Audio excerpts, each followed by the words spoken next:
6.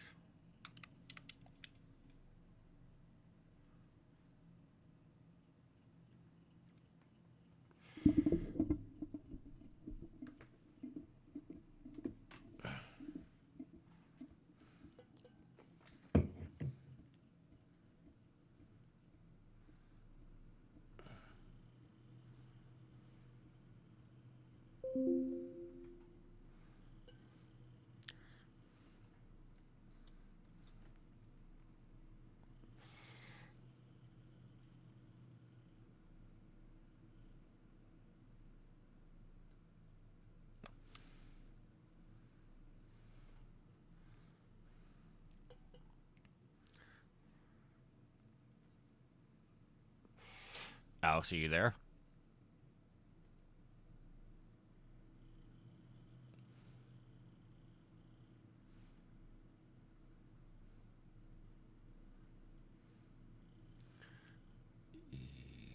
Wrong way. Alex, are you there? Yeah.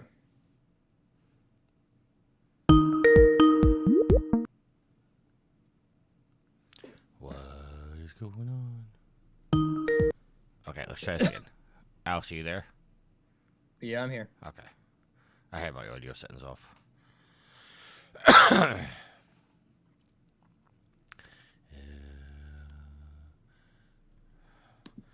forgot to set up good old Sid.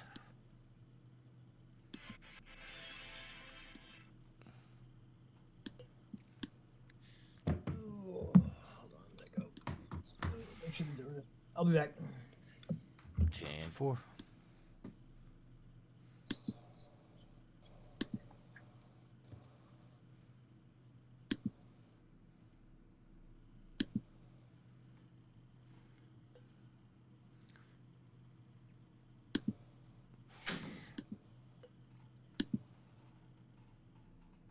Yield. Yes. How are you, sir? Not too bad.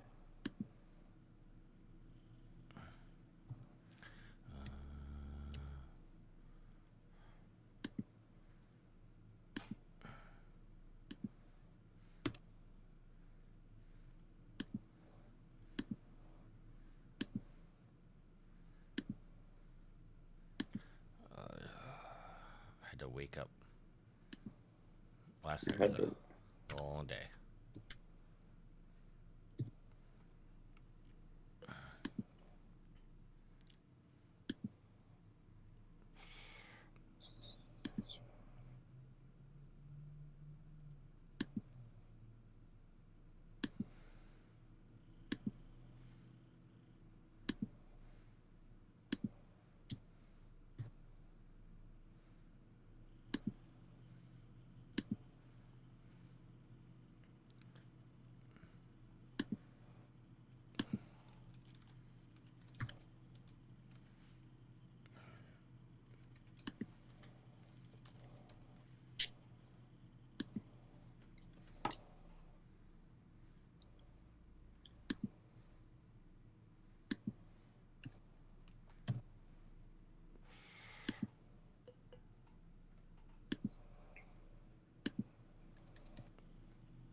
Matt G, I see you in the chat. Happy birthday, sir.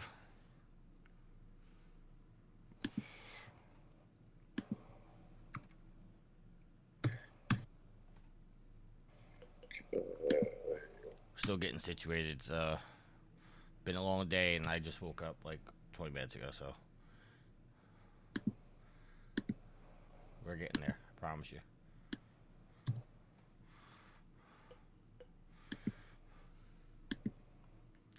Yield promises to stop checking his emails as soon as we start. I'm not checking my emails. I'm updating the trophy count. Oh, I heard clicking. That's why I'm clicking. I'm updating the trophy count. My apologies then, sir. Because I have to go to PSN profiles. The doc's not working? I quit checking because it wasn't working. Ironically, we were supposed to have the author of that on today, but because I didn't know if I was going to make the show, I didn't want to bring him on the show without me. So I canceled early with him and told him to I would reschedule. Copy. Okay. All right, I think I already updated mine. Oh, well, I re-updated it, so Okay, hold on. I'll tell you in 2 seconds what they are. I updated it with PSN profiles. So, Well, I told you can't do that. well, that's the only thing I can use right now because I haven't turned on my new phone yet, so the app doesn't work, so I can't get the most accurate one. You have a new phone, but you haven't turned it on yet? You're right. No, I'm asking. That just sounds... No, I said correct because my apps were all working on my old phone, so I wasn't in any hurry to turn it on. Gotcha.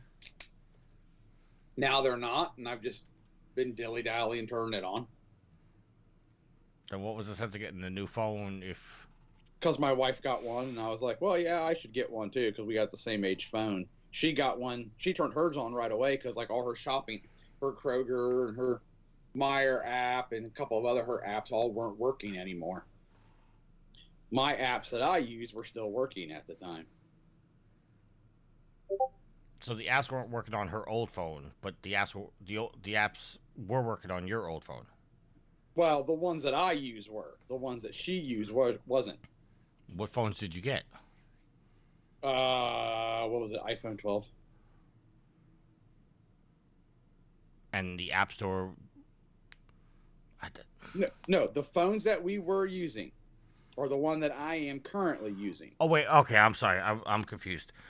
On the old phones, her apps weren't working, yours were, so she updated her phone, but because your apps were still working, you didn't bother to upgrade, but once you upgrade, they will be working. Yes. Okay, I'm sorry. We both bought phones at the same time because it was a really good deal. She transferred hers over to her new phone. I haven't yet. Yeah, when you explained it, what I heard was that the new phone, your apps weren't working. Oh. No, and I went, how did you know that if you haven't turned on the phone yet? That's where my brain was going. That's it. I gotcha. I was trying to figure out why the apps weren't working on your new phone. I was like, but he hasn't even opened the phone, so how would you know that? Okay, I'm there. I'm with you. You're there now. Okay, that's good. It's been a long day, Yield. Went to go look at a new car yesterday. Then, oh, you did? Yeah, and then we raced out to the city because it was Sweet Mama D's birthday. Come to find out, her mother never made reservations for the place. So we get there, and at 6 o'clock, they tell us it's a 2.5 hour wait, and there's no guarantee that they're going to sit us. Nice. So I went into dad mode and New York City gangster mode and slipped a bill to the maitre d' and got us seated. There was 10 of us. We officially sat down about 7 o'clock. We got seated. Out of the 10 of us, 5 of the plates were messed up, and including a 3-year-old was ordered spaghetti, with meat sauce. And when I tell you that the meat sauce was spicier than the jalapeno, yeah, I'm underestimating it. Wow. So somebody have a bad night. So I kind of lost my shit with that because that's a 3-year-old, and the waitress should have said, "Hey, listen, this is spicy. A 3-year-old might not be able to handle it." Another person ordered a burger, well done. It came out raw. That's I would have given medium or what's the one under well done? Medium well. Yeah, I think I'd have done that. At least it was a little bit of pink, but raw. Wow. Raw. I mean, the cow was still mooing raw. I don't mean to laugh, but that's kind of bad. Yeah. Another person ordered tacos, or like a taco salad. That came out wrong.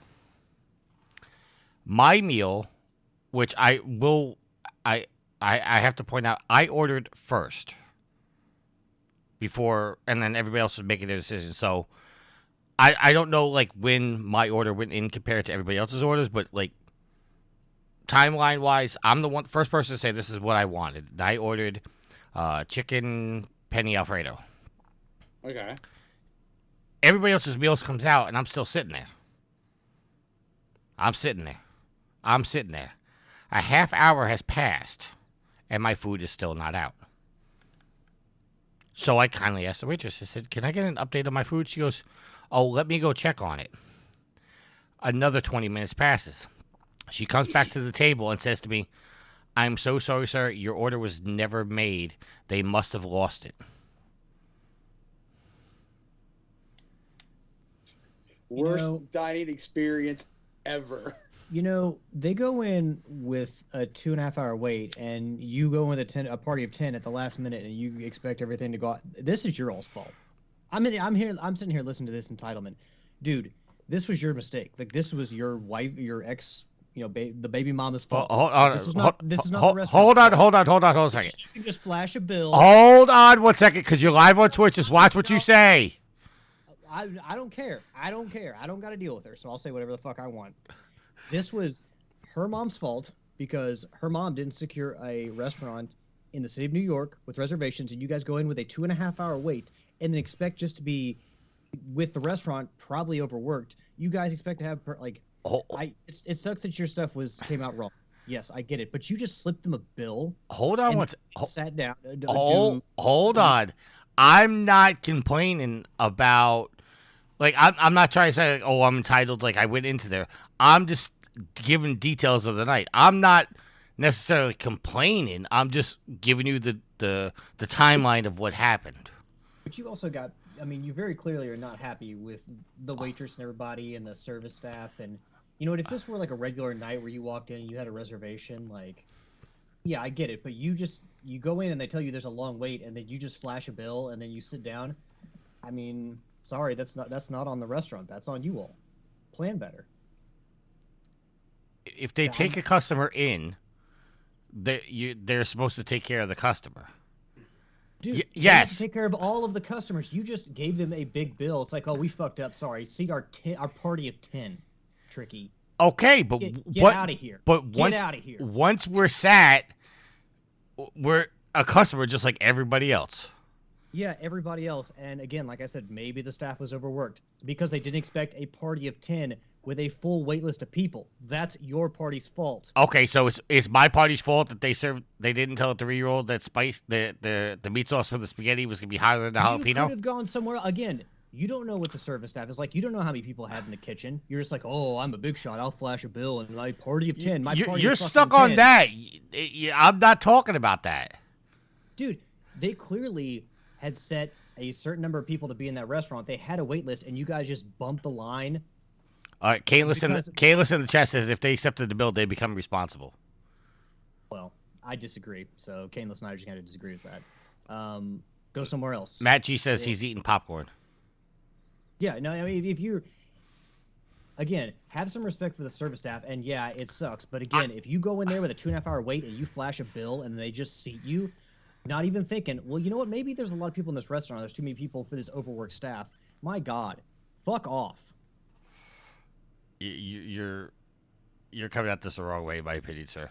No, well, you came at the wrong way, and your ex should have had her shit together enough to make reservations for her daughter's birthday. Listen, I am not arguing that point at all. This is the same woman who wanted to go to Dave & Buster's last year and thought we could just walk in and get a party room. Well, she's an idiot. I hope she listens. For legal reasons, I did not say that to anybody here. Says. Well, you can't call her an idiot. Legally, no. Legally, no. Legally, no, I can't. Oh my God. Kalis also says that's fair. However, management should have been more had more control on the situation. No, what they should have done is turned you away and said, "I'm sorry, sir, we do not have the staffing." If this was the staffing issue, they should have said, "I'm sorry, sir, we cannot take this money." No, I'll tell you. I'll boil down to exactly what happened. She never made reservations, and there was reservations that were made. So they were not overbooked, but they were booked for the evening. They didn't have room to sit 10 of us. I slipped because I'm trying to make, because I'm in New York City in Midtown. Any New Yorker knows, like, that's not something you could just walk into on a Saturday night. Yeah, what the maitre d' should have done was said, we cannot accept that bill. I'm sorry, sir. We don't have reservations for you. Our staff cannot handle this. Unfortunately, you'll have to go somewhere else. Well, yes, you're not wrong on that, but that's not the way New York City works. Okay, well, that's the person with the most money speaks. I'm sure that's almost everywhere, but like again, I'm not going to sit there and blame the overworked staff just because you guys didn't make better plans and the maitre d' didn't have more sense to say, you know what, we can't handle this. So let me ask you a question: If there's another random party of 10 and all this happened, it's the situation changes. What do you mean another random party of 10? If just another random party of 10 went in with a 3-year-old and they got spicy spaghetti and their well-done burger was raw and their taco salad was wrong and they completely forgot to put it in somebody's order. If all that happened to just a random party of 10 that was walked in and got seated, everything would be fine? No, everything wouldn't be fine. But again, you go in there flashing a bill, clearly when they don't have enough room for your group. And yeah, shit's gonna be fucked up. Especially now, where a lot of restaurants can't even field a dinner service. You see signs where like, our overworked staff in a lot of places, not just restaurants. Please be patient. And you drop in with a party of 10 they weren't expecting. Like that's extra work on somebody. Where a lot of restaurant workers don't get like breaks. They don't get to sit down and have a meal. So no, I don't have the same sympathy for your party as I do for people who made reservations, were there on time, and sat down and had their order messed up. Okay, so we're going to start the show, but I'm going to add in two more things. Another comment just came in from the chat. Ashley says in the chat, that money absolutely did not make it to the back of the house. I agree with you. Who were those one preparing the food? So they just piled on them even more, and when they got inevitably messed up, they get yelled at. I did not yell at anybody. Nobody in my party yelled at anybody. We were just pointing out the mistakes that were made. With that being said, wait. Let me finish. I just let you go on your spiel. Matt G, you didn't. You interrupted me at many points. Okay. But Matt G says, added in an extra 10 people worth of food, regardless of how they got it, can be enough to mess up orders when the back of the house is already at its limit. That's a good point. Kayla says, I'm all for food service justice because I work on it myself, but the problem becomes management. Now, okay, I'm not even going to address that, Kayla, but I'm not going to argue your point either. This is my argument to everything that's being said. And then we're putting a pin on this because this is not what this show is about. Well, it seems like they're enjoying it, so. Okay. This is the fact of the matter. If we sat at a regular table, we didn't bunch into a corner. We didn't add, we didn't go over the fire code limit or nothing like that. We sat at a regular table that they were able to find 10 people for. My argument is if it was just our 10 or another 10 people, the food and everything else should be done to a customer's standard. I'm not arguing that I didn't, slip in there. Right or wrong, how you feel about that, slipping the money to get us in, to make sure my daughter got to eat where she wanted to eat. I'm not arguing whether that's right or wrong. But once you're sitting at a table, it is on the staff to make that meal right. They were not overworked. We didn't add 10 people on top of the 100 that was in the fire code. We were a regular party of 10. We should have gotten our food correctly. Or you should have just gone to another restaurant. That could also be argued.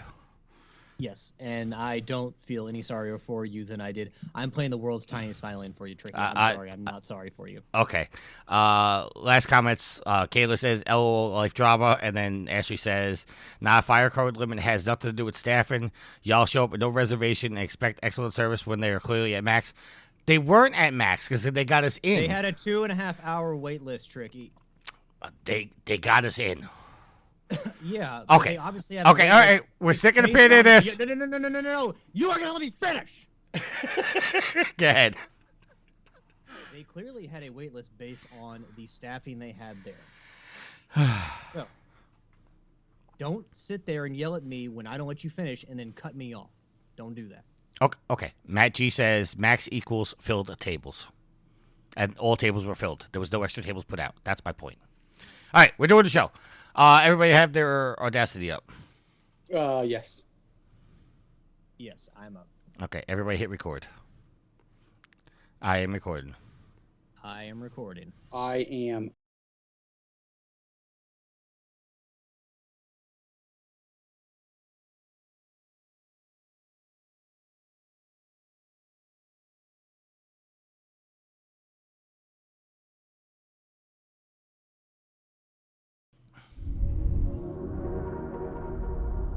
You are listening to Trophy Horse with your host,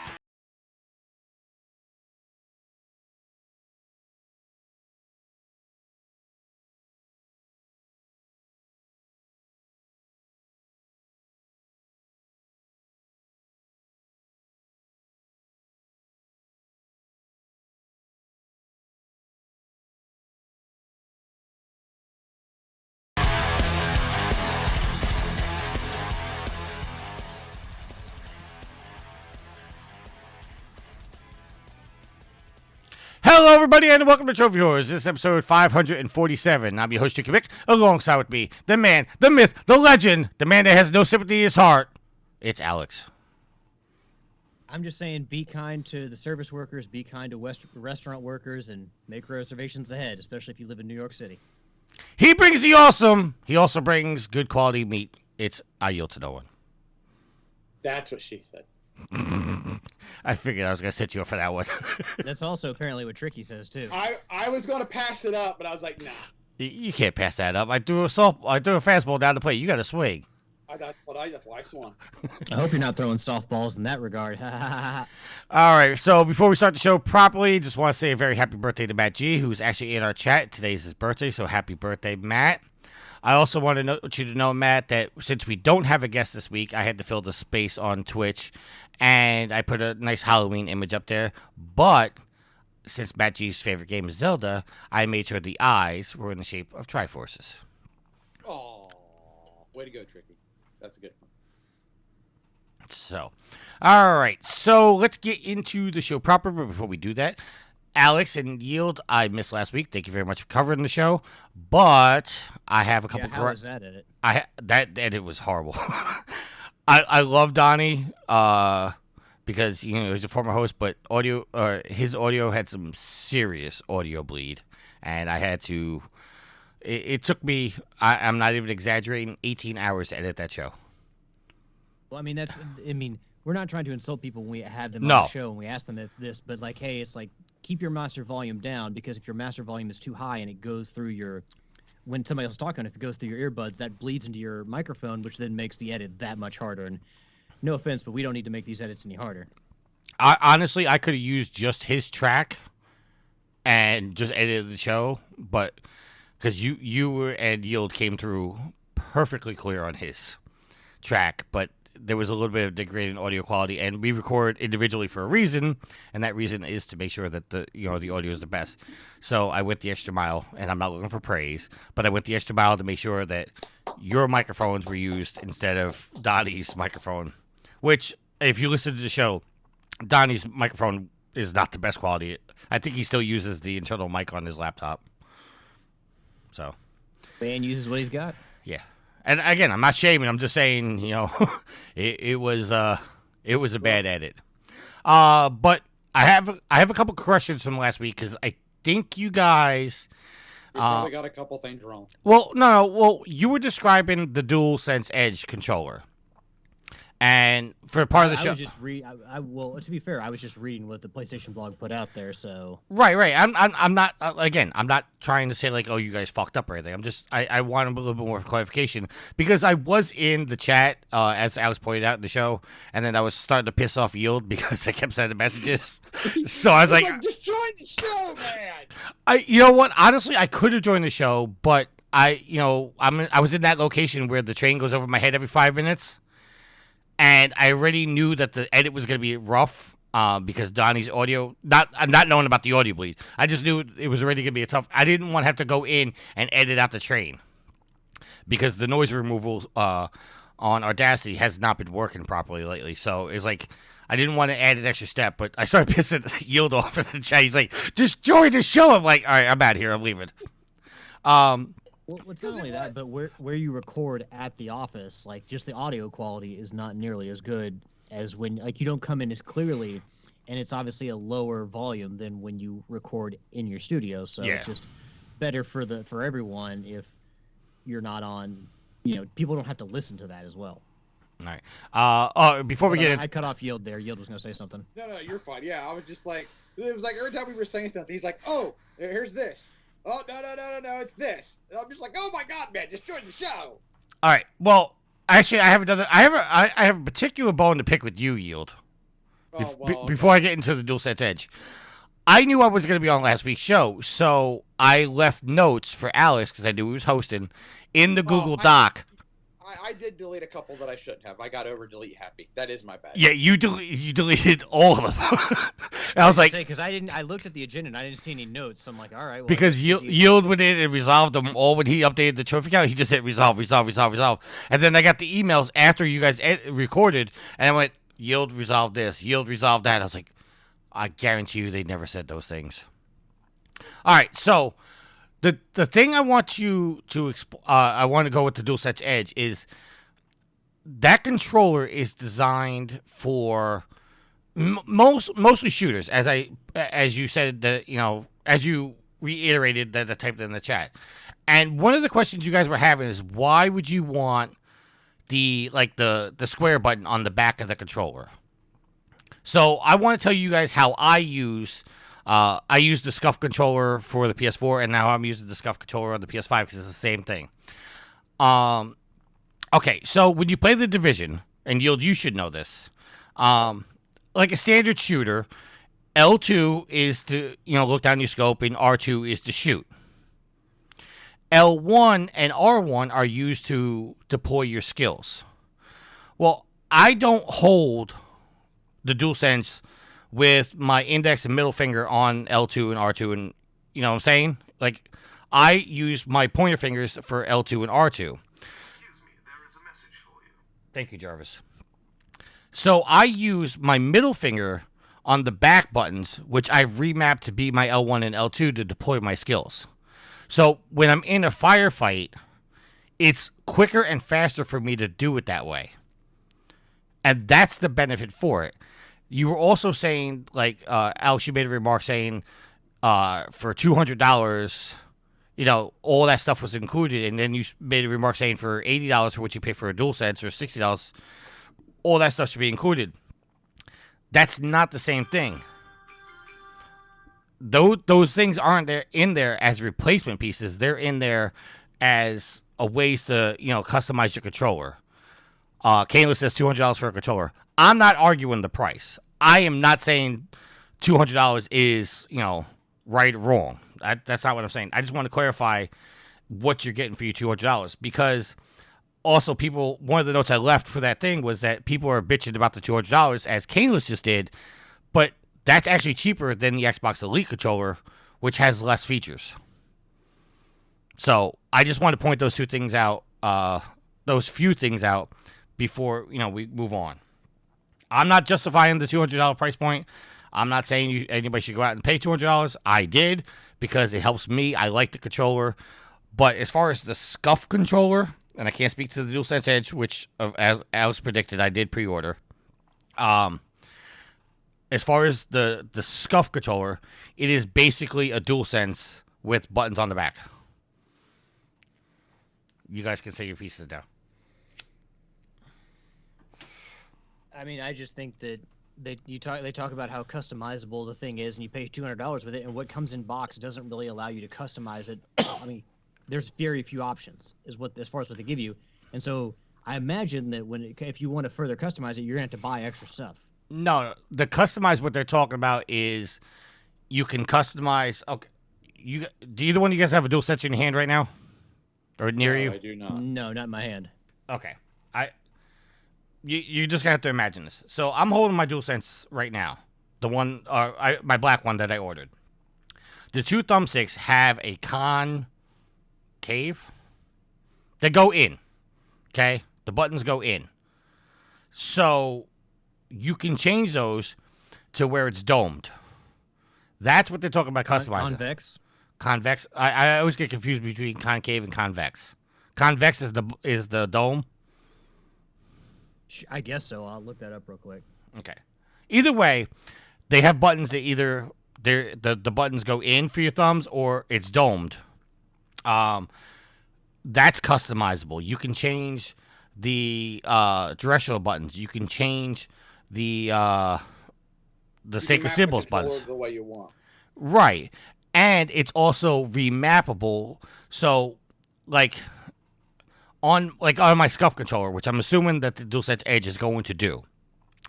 I've remapped L1 and R1 as my back buttons.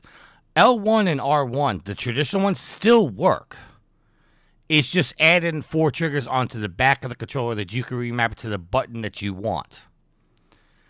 So it's not like Yield could use like a back button to use a macro to be able to do a flippy dippy goal in Rocket League. But if he wanted to say put his boost button on a back button, he doesn't have to hit circle on the front of the controller. He could just hold down the trigger in the back if that's easier for him. Calendar. Rangers at Coyotes. Starts in 30 minutes. So that's what I wanted to talk about. It's From your calendar. Alexa's killing me right now.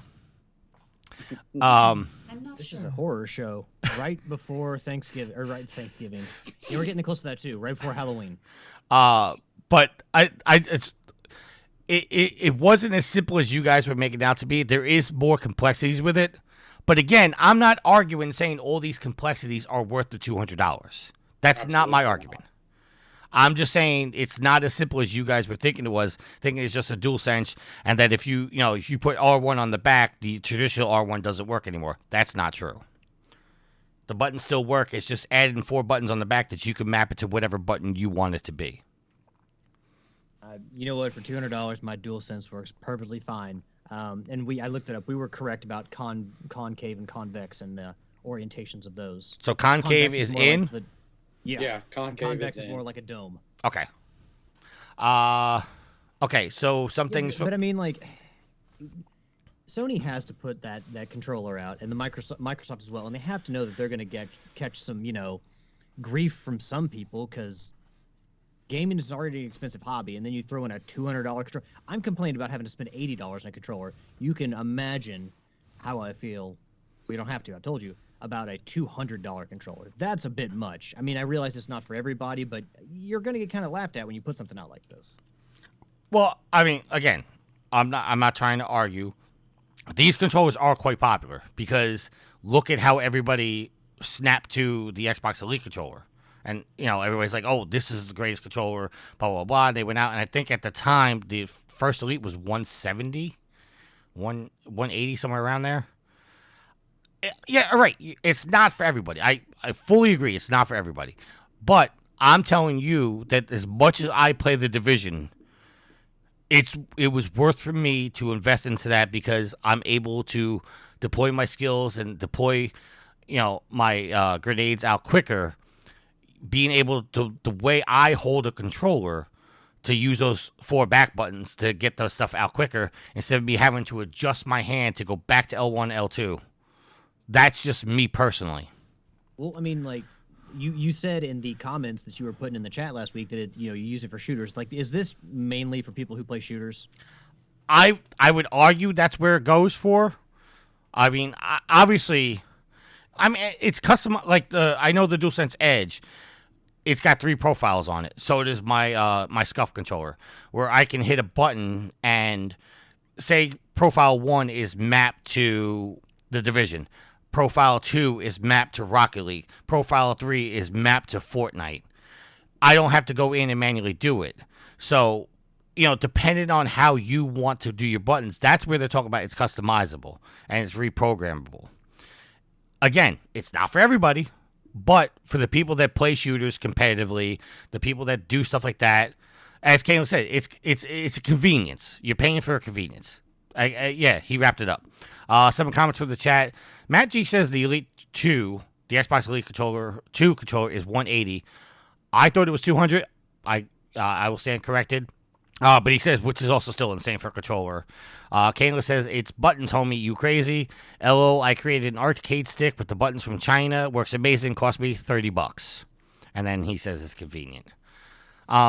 Again, I just wanted to touch on that. I'm not arguing saying you two should go out and buy one, because I know there ain't a shot in hell either one you ever would. Yeah, you do that, and what you're getting for Christmas is a straitjacket, because you're going to the funny farm after next time like that. But I just wanted to clarify, because I feel like you guys were making it too simplified in what you were saying last night. And granted, I can't expect Alex, you to actually, and not a shot at you, I don't expect you to know fully about it, because it doesn't have any interest in you at all, with you at all. But for me, I'm interested. I've done the research. I know the details. So I just wanted to further clarify for our audience. Kayla says straitjackets are expensive. It's sad. You know what, Kanelis? Sometimes you got to put out the money, because they got Looney Tunes walking around the streets of New York, and I'm just a little worried that you Kayla gotta knows make the price. the rest of us safer. I'm just a little worried that Kayla actually knows the price of straitjackets. He's probably looked them up for you after listening to this show. All right, let's do our updated trophy count. I am level 683, total trophies of 16,877, 372 platinums. Alex? I am not looking at the...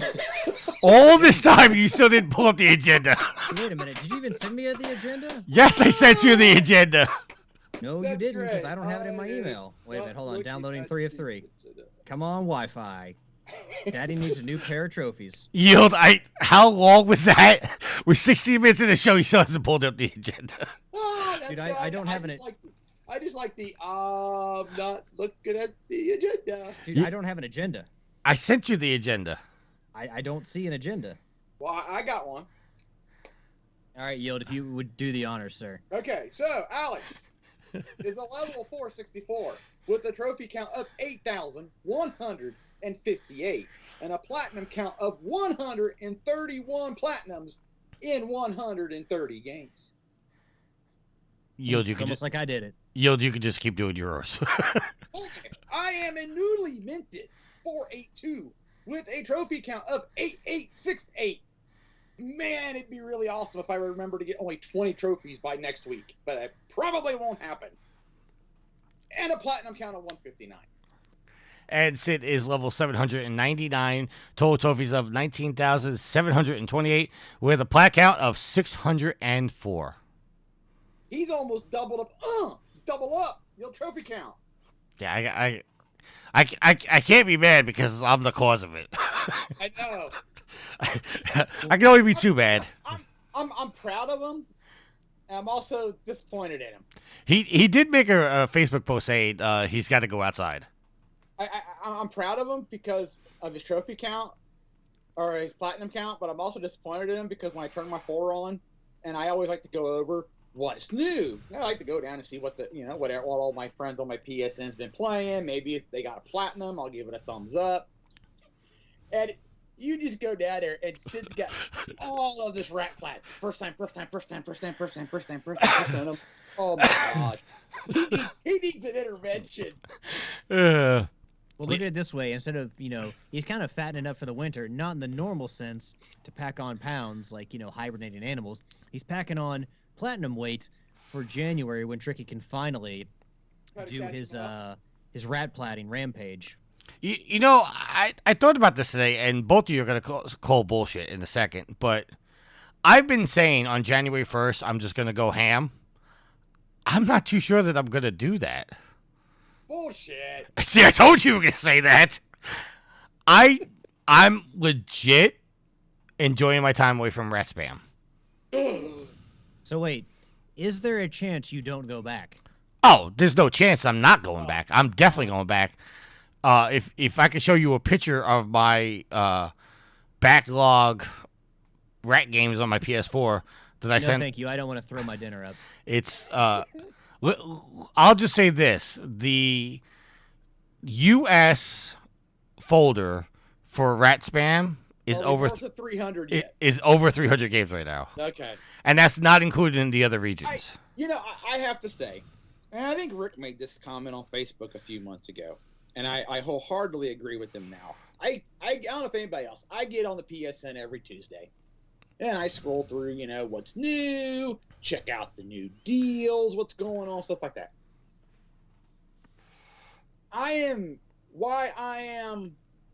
One side of me is happy for by definition, the trophy whores, because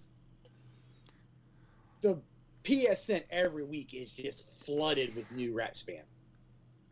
I mean, you just go there and look, and it's like just, I should say page after page because you scroll down, but I mean, it's all rat spam. They're like, ooh, that looks like a decent game, and then it's just all junk, in my opinion. But as a true trophy whore, you guys are feasting like you wouldn't believe. But then on the other side of the coin, I just look at it and it's like, man, can't we just put out some good games instead of all this junk? All right, Anyway. Okay, just to show you guys how bad it is for me with the rat spam, I'm gonna put a link in the Skype chat right now. Uh-oh. And I'm gonna let you know that I bought 8 versions of this game for spam. And I don't want you guys to outright say what it is until you both see it. But this will show you how dedicated I am to getting spam, and both of you will understand the second you see the game. There's the link. Oh, I saw that last week, and I was like, there ain't no way Tricky's playing that. You're actually going to play that. I bought 8. I don't need to see a picture. I just want to see the name of the game. Oh, I didn't know it was going to come up with the name of the game, but yes. Mine came up with the name of the game. I saw that.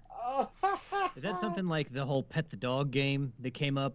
It's the exact same thing. There's Pet the Penguin, Pet the Fish, Pet you name what. For the chat, just tell the chat what it is. Stroke the spider. Yeah, Tricky for the Halloween season. Well, I guess not for the Halloween season, but when he can finally do it, he's going to be stroking a spider. I fully intend to find out how to do it on another game, and then look away from the screen as I'm doing it. And I'm only gonna go back to see if I got the platinum yet. So since we're talking games and stuff, go ahead.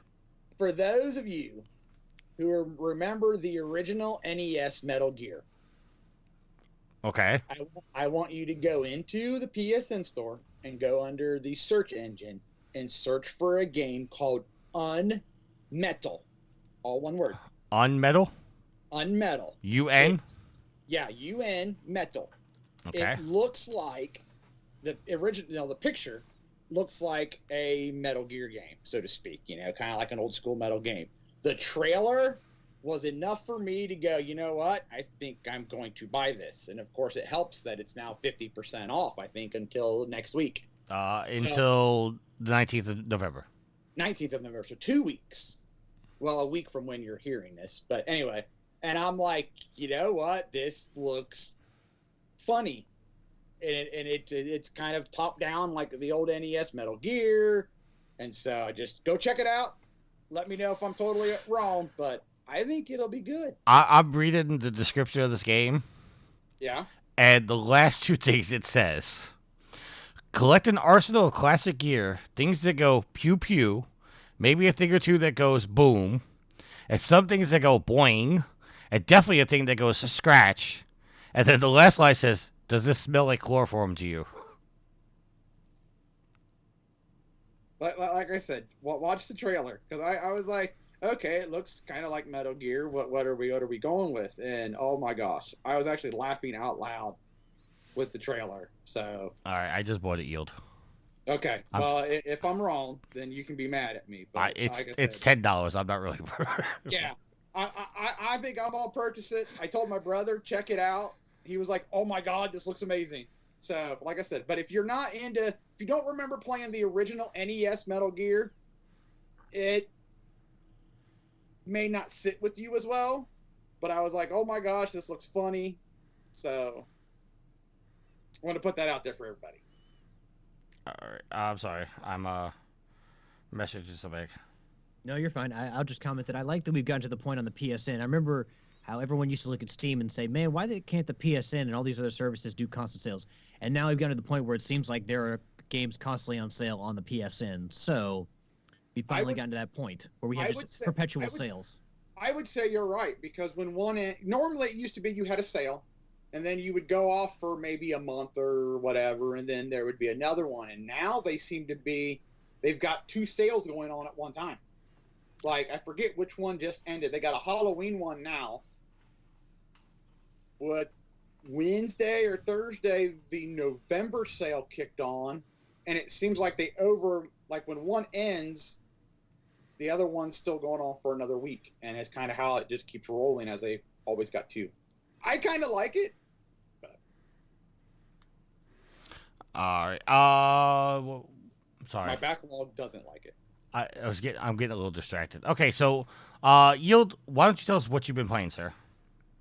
So I've been playing some Paid Little Farm Simulator, a little bit of World of Warship Legends, going through the Halloween event, a little bit of Rocket League, some Deep Rock Galactic.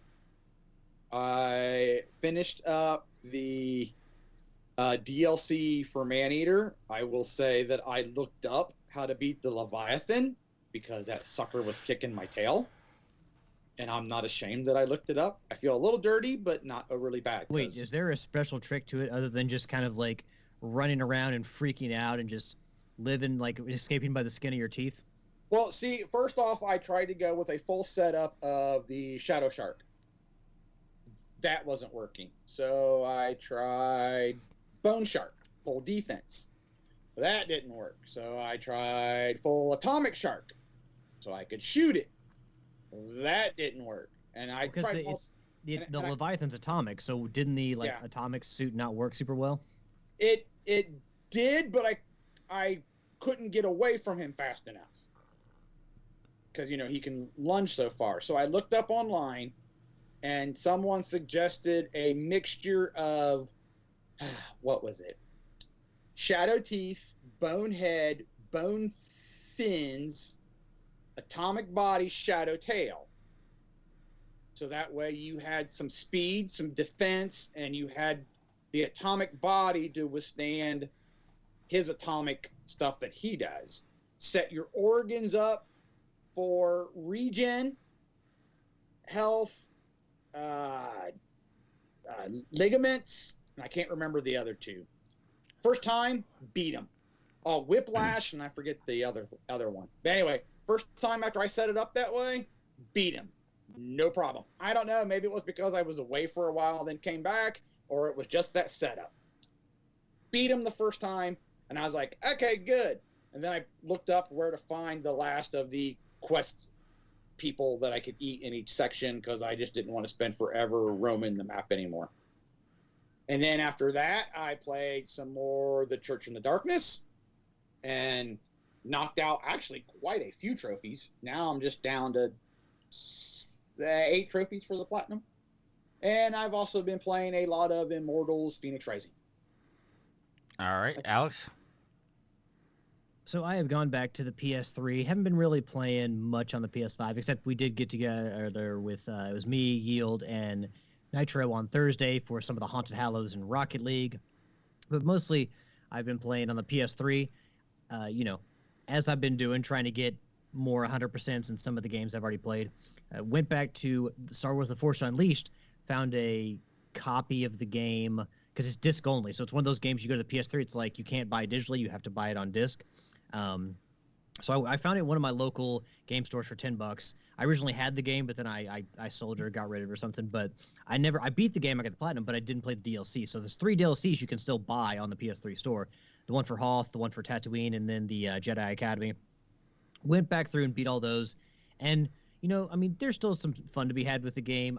Back in the day, like obviously some parts of that game were just a mind-blowing experience, but with the DLCs, like some of the stuff they do in the story, like they retcon stuff from the original Star Wars universe. Like, so if you play Star Wars Fallen Order, like they obviously cover a time period and characters mostly that are new. So if they have you fight a certain boss, it's generally not going to be anything big or that affects the story of Star Wars. Well, in the Force Unleashed DLC, you were the one, Starkiller, who fights and kills Obi-Wan, which is kind of like, okay. It's just kind of, they do some stuff with the story by adding in some of these famous characters like Luke, who after you beat the Hoth scenario and beat Luke, they almost kind of like, Luke gives into the dark side. That's what they kind of, Allude?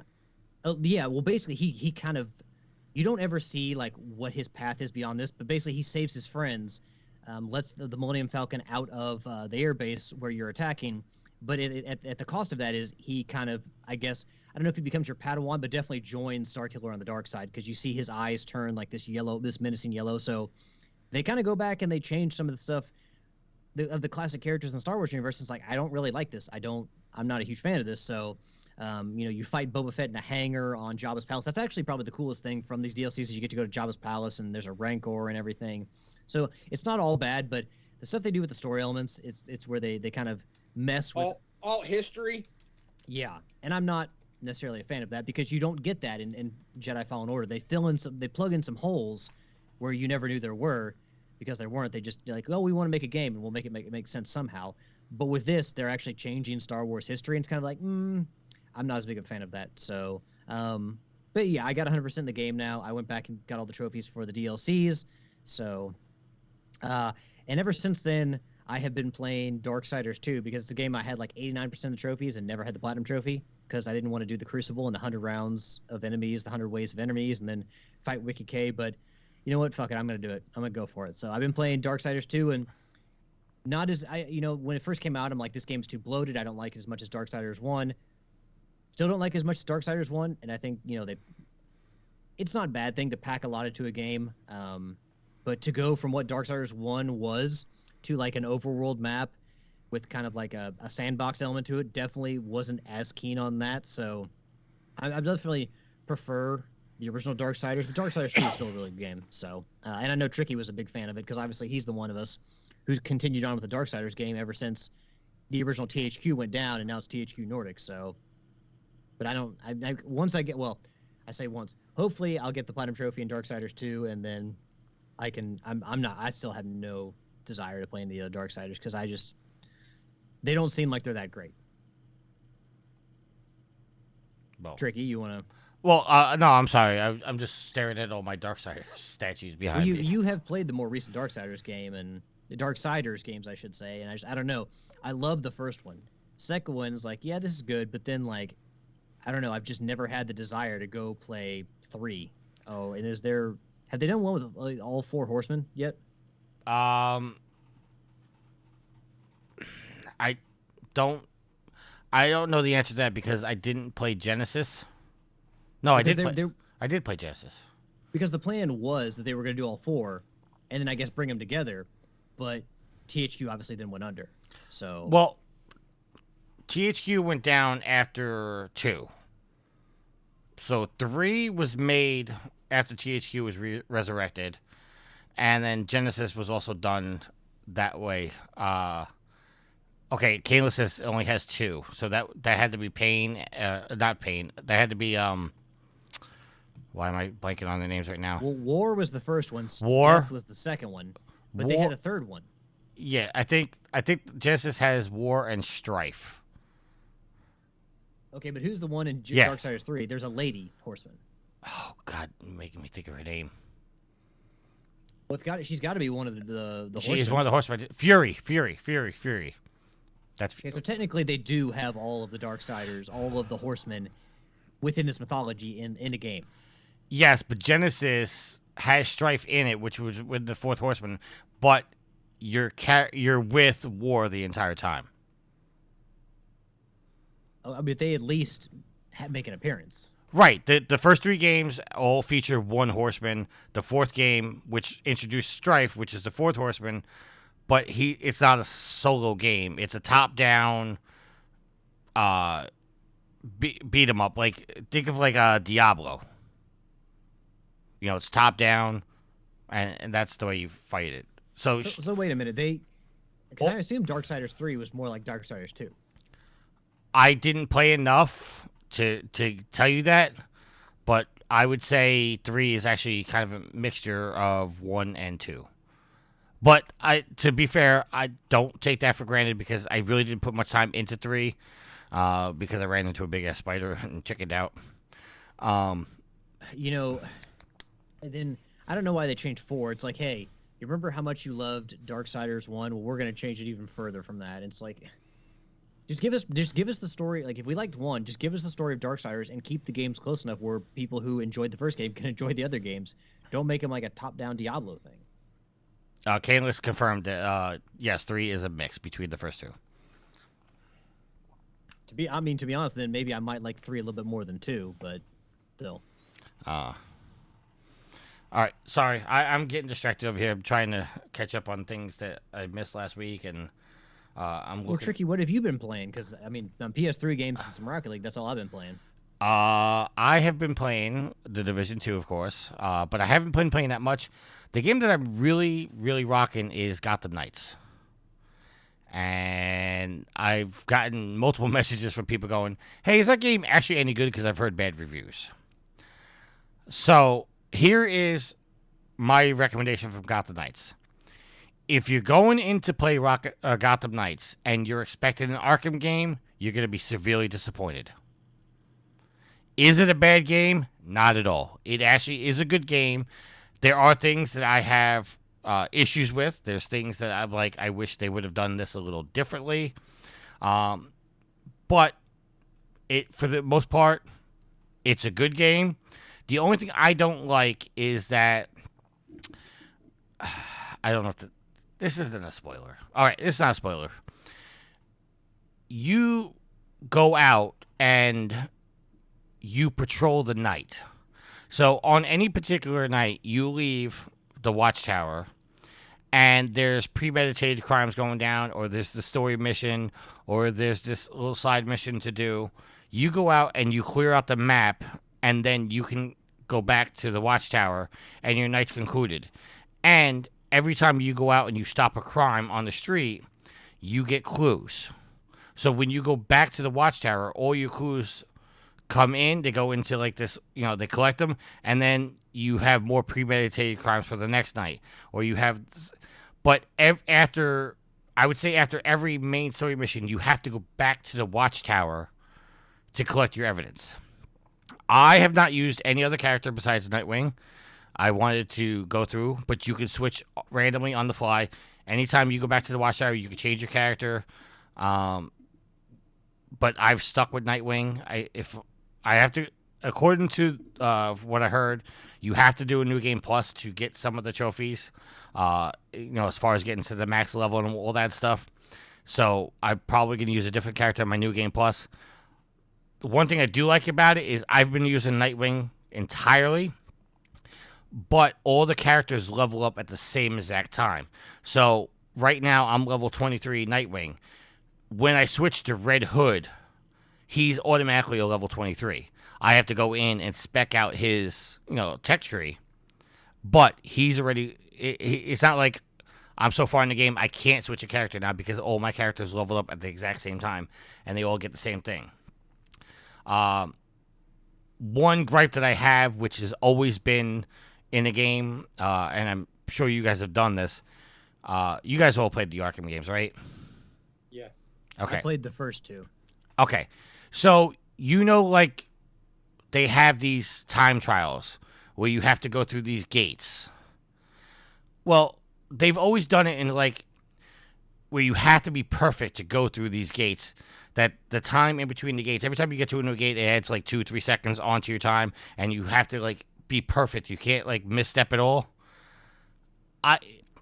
This doesn't tell you, like, it tells you the gate you're going for. It it tells you the next gate that you have to do, but that third gate doesn't appear until you go through one. So there's only 2 gates appear at one time.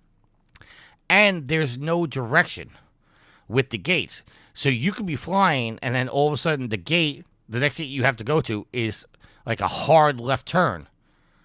But you don't know that. Like, you can't anticipate for that. So sometimes you're doing these races 4 or 5 times before you find the gates. Or they put the gate, like you're flying through the sky, and they'll put the gate underneath an overpass that you have no way of seeing unless you drop down low. But meanwhile, you're 4 stories high.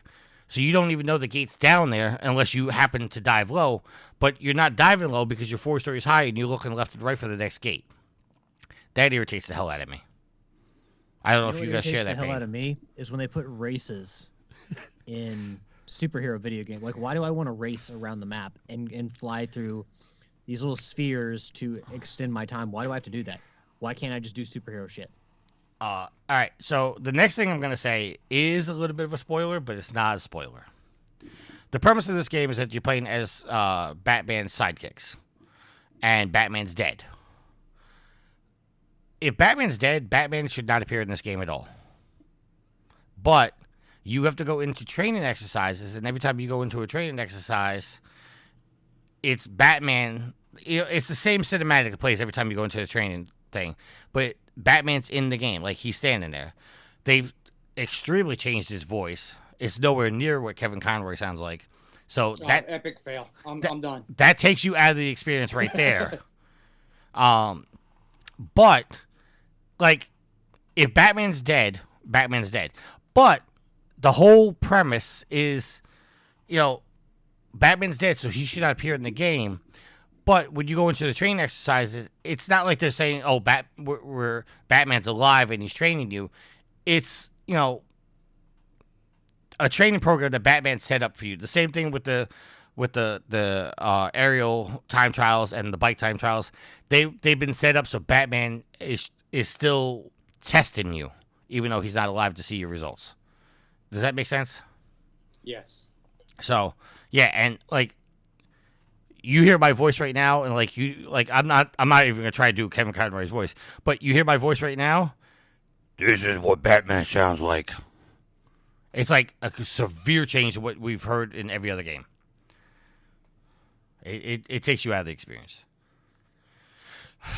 Anyway, but yeah, I'm enjoying Arkham Knights. I'm probably gonna get the platinum. There's no difficulty trophies with it, and I'm having a ton of fun with it. But like I said, there are certain things that I could go on and on and on that takes you out of the experience, or it's just, if you're going into this game expecting an Arkham game, you're not going to get that. I expect that more out of Suicide Squad, Kill the Justice League when that comes out eventually. But this is a far departure from the Arkham games. All right, so that is what I've been playing. Are you guys ready to go into our news? Sure. Yes, sure. As I say that, as I'm stalling, because I have to pull the agenda back up because I've been clicking too many things. As is customary with the first show of the new month, we're going to tell you the PlayStation Plus games that are coming out for November of this year. As revealed on the PlayStation blog, Sony has announced the PlayStation games for November are going to be Neo 2, Lego Harry Potter Collection, and Heavenly Bodies. All 3 games will be available at no extra cost to the PlayStation Plus subscribers on November 1st. If you guys don't know what the games is, Neo 2 is a Souls-like sequel released in 2020 that thrusts the player into the supernatural world of Japanese legend, fighting as samurai with supernatural abilities. I'm not even going to try to say that word because that's a Japanese word. Yokai. Yaki? I don't know. Lego Harry Potter. I mean, I guess you guys can figure it's Harry Potter Legos. You don't need to explain, right? No, you don't need to explain. Okay. And Heavenly Bodies puts the player in space as they try to make their way through physics-based scenarios, either alone or with a friend in local co-op. There you go, Yield. You got local co-op. It's always a plus. Using left and right sticks to push and pull, each level is inspired by a famous moment in space exploration history. There you go. Those are your PlayStation Plus games. We'll start with you, sir. What do you think about the games?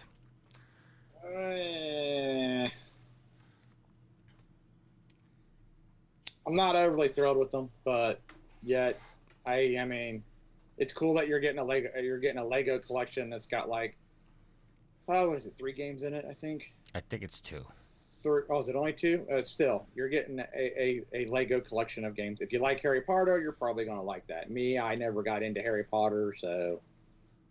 And the other 2 games, it's a down month for me. So I'm waiting for December. All right, Mr. Alex.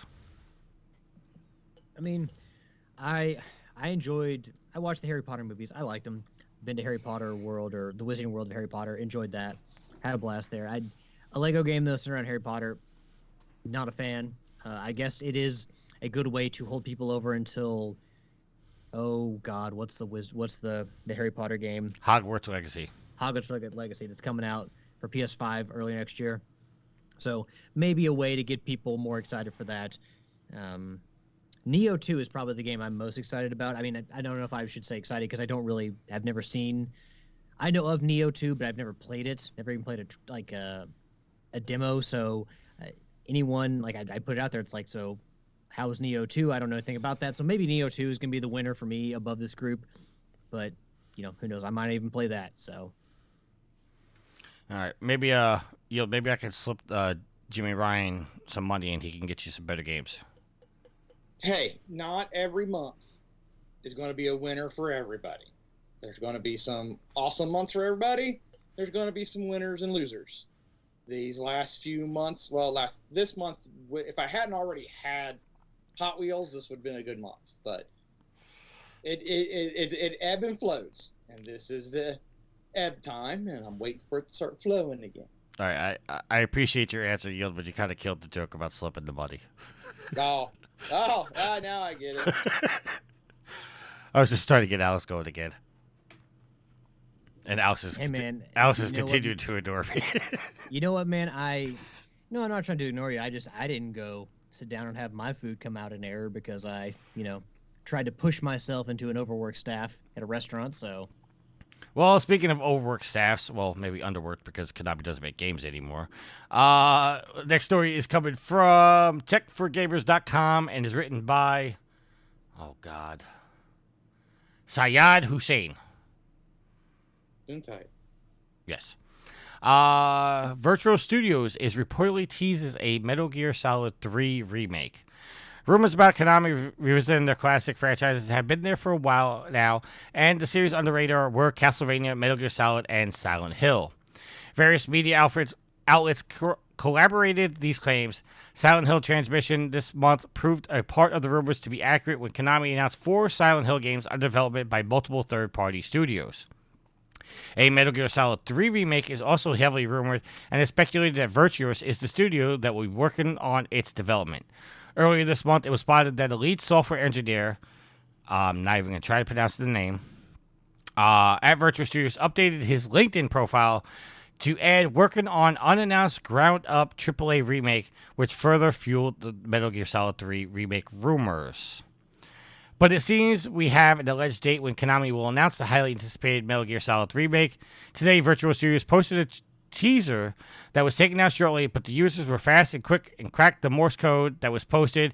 It was confirmed that the posted Morse code is translated to 8th of December, 1964. The exciting thing here is that the 8th of December is also the official date of the Game Awards this year, and the year 1964 is also of great significance as it was the events of when Metal Gear Solid 3 took place, 31 years before the original Metal Gear Solid. I know you guys are not Metal Gear Solid fans, but I will allow you to go before I make my one comment about this story. I mean, I guess I'll go first, Trick. Maybe you can answer this for me. I don't understand why Sony has to keep doing this to us. Can you tell me why they? It's they not have to keep putting out all these Sony. remakes? I'm gonna start calling you Homer in a second. It's not Sony. This is Konami. Tricky, do you honestly think that I didn't know that? I know you did. You're trying to trigger me. You can tell probably from my recent postings about this, where people get all on Sony and then they want to make comments about Sony, even in a remake made by another studio. That's what I was getting at. I know you're good, and I was playing along. This is what the industry is now. It's not just Sony. Should Sony remaster Horizon? If you want to play it, that's fine. I don't particularly want to pay money for it, and I didn't pay money for The Last of Us Part 1 either. But if you want to play it, that's fine. But I think we need to take less shots at Sony when very clearly it's not just Sony doing this. It's other studios as well. It's other companies as well. So let's not all pile on Sony. If you're going to call out Sony, call out these other studios as well. You know, because now this is the second remake from Konami that we've learned about, Metal Gear Solid 3, but then also Silent Hill 2. I'm not saying that those games shouldn't be remade, but you know, if you're annoyed about games being remade, well, do more than take shots at Sony, and certainly don't take shots at Sony in an article about another studio making another decision. That just annoys the shit out of me. Yield. I guess if you want to play it, buy it. Okay, what I'm going to say about this is we've already had a remake of 3, and if Konami is really trying to do fan service and get people back into the series, you guys should really remake Metal Gear Solid 1. That's the only game that hasn't been touched on, and that's the one everybody wants updated. And for me personally, I don't even care if you update the graphics. Re-release the game with trophies, and I'll be happy with that. I saw a fan remake. You guys probably remember this. There was a fan remake where they updated the graphics and made it into, a more modernized version. And all the guy did was remake the opening level, and Konami shut that shit down. So I don't know. Kayla says, to be fair, Konami hasn't done shit in years, and it was remade on the GameCube. No, that's not what... Okay, the GameCube was Metal Gear Solid Twin Snakes. That is not a remake. I'm sorry. That's not a remake. So, there you go. Moving on. I considered... Oh, no, this is the one I was thinking of putting on there. Okay, the next story is coming from IGN. Is written by Kenneth Shepard. PlayStation's London studio is working on a co-op action game set in fantasy UK. So, PlayStation's London studio, known for its work on games like iToy and Wonderbook, is working on an untitled co-op game set in a fantasy version of its home city. In a lengthy interview with GameIndustry.biz, co-studio head Stuart White explained that the studio is proud of its experimental history working with peripherals and virtual reality, but wanted to explore new challenges for its upcoming project. Quote, we definitely wanted to try something a little different, and we think this new project really channels our brave value and allows us to push forward on the curious front as well. It's an exciting future, it really is. That's the end of the quote. Co-studio head Tara Saunders, any relation there, Alex? I'm afraid not. Says the fantasy game is being developed for PlayStation 5 and will include themes of, quote, bringing fantastical and magical elements to intersecting with familiar words, end quote, such as is the fantasy version of London. London Studio clarified it's not making another VR game, but it is still using some tools from its previous VR work, such as its internal Soho engine during development.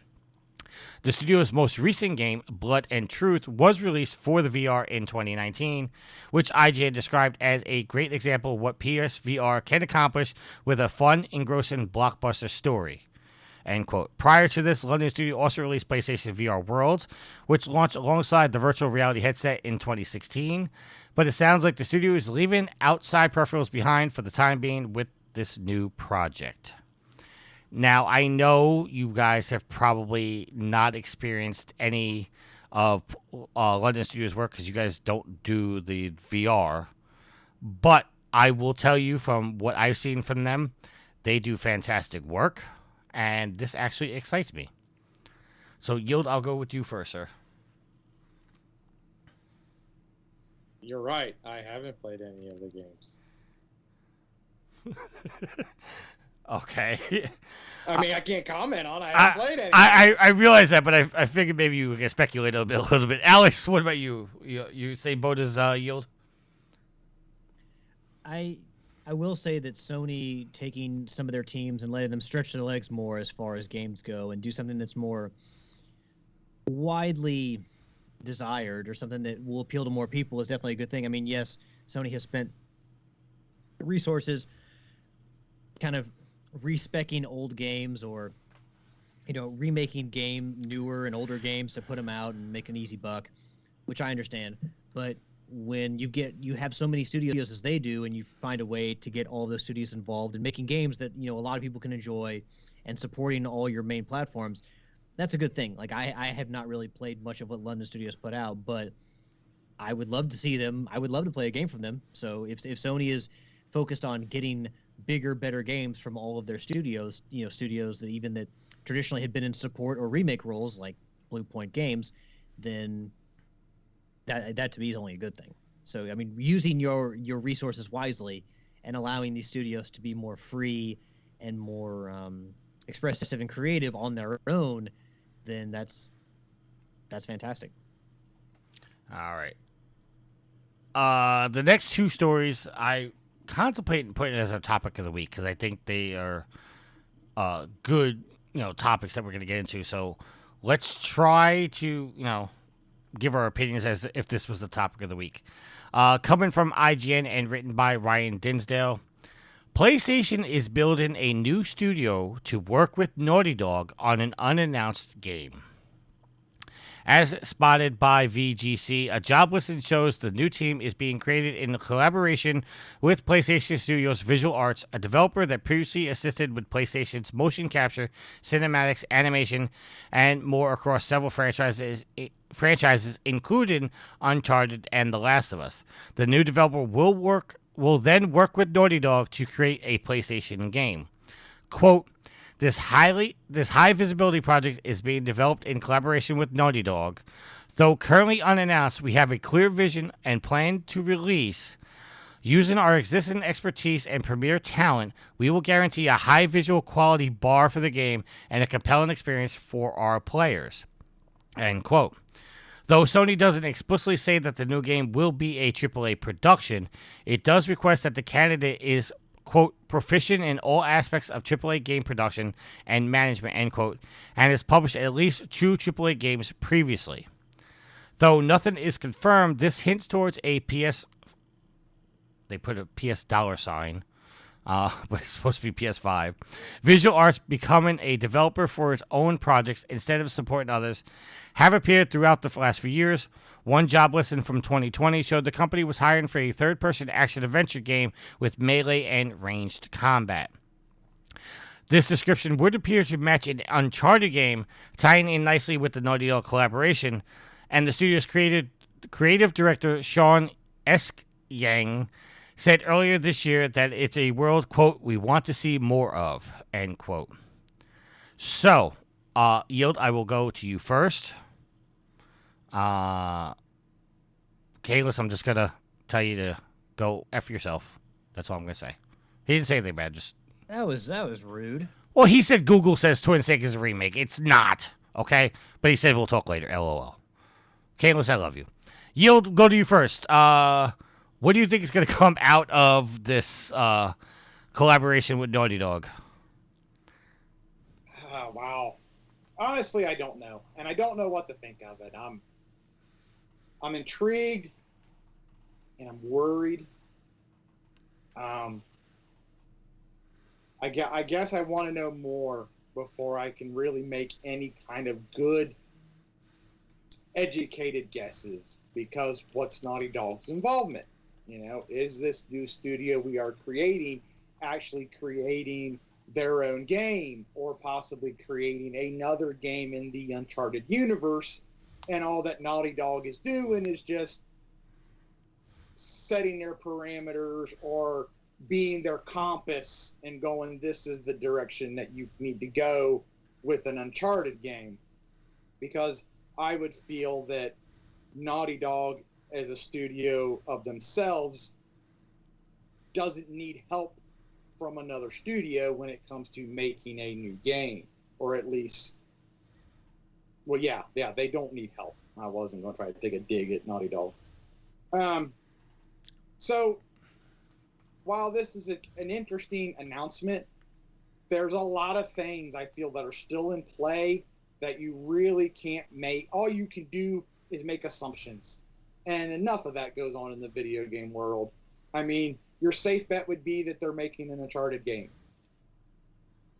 But, you know, maybe they're not. So that's kind of where I'm at. I'm kind of indecisive, I guess. All right. The only thing I'm going to say before I go to Alex is, if they are making an Uncharted game, it would make sense that they want to consult with the people that made Uncharted. Well, yes, absolutely. That's why I said I need more information before I can really give a good opinion, because we don't know Naughty Dog's involvement. Are they heavily involved, or are we just, like I said, they're just the compass? Well, that's also what leads to my other point, is that if Naughty Dog is working with this new developer, that to me sounds like Naughty Dog is being pulled off of whatever they were doing. Or at least they don't. Yeah, you don't have their undivided attention on what they're doing. Right. So that worries me. So my initial thought when I read this the first time is Sony is making the studio. They're having Naughty Dog come in to teach them what they need to do to develop for the PS5 and, you know, do all that stuff. And then they're going to be left on their own. But why is Sony, if that last part is true, why is Sony making a studio with people that don't know how to develop already? That's where I worry. It's like, you're bringing these guys in to help them make this game, but why are you doing a studio if they don't know how to make a game? Yeah, because if speculating, right? If you are making another Uncharted game, it can't be a bump in the road. You know, it has to be good. Right, and to your point, you know, we were talking about the Arkham games earlier. Rocksteady made the 3 games, and when they handed off the franchise to Warner Brothers Montreal, which made Arkham Origins, Origins by far is the game that everybody says was the worst. Is the weakest, yes. So when you hand off a franchise to another studio, I mean, the argument could be made that the new studio doesn't have the love and passion behind the series. They weren't the developers. They weren't the ones that wrote the stories. They weren't the one that made it first. They don't have the passion for it. So it's going to decline a little bit. So they've said numerous times Naughty Dog is done with Uncharted. They're not making another Uncharted game. So if they want Uncharted to move on, they do have to hand off to another studio.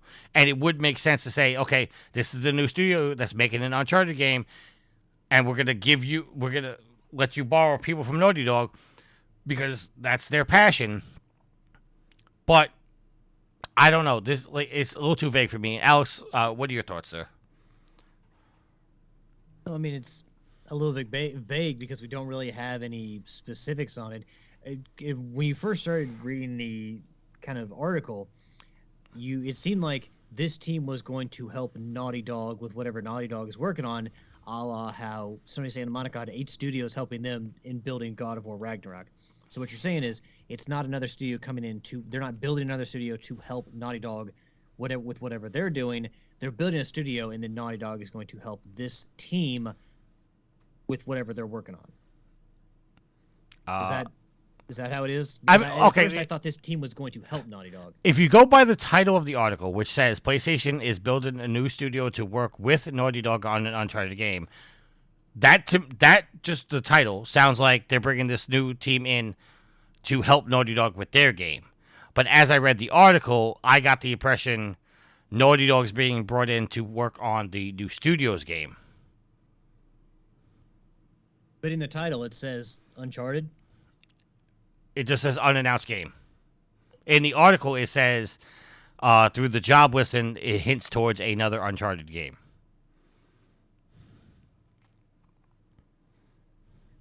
All right. I mean, I think that Naughty Dog is a big enough team where if they need to help this other studio with it, I mean, anything that Naughty Dog is involved in, I would think would be a AAA game. If it is indeed an Uncharted game, that's AAA. So I think that if you're building a team and then you have Naughty Dog, you're kind of siphoning off resources from Naughty Dog, I would think that that is going to be some kind of AAA game, and then something within the Naughty Dog universe.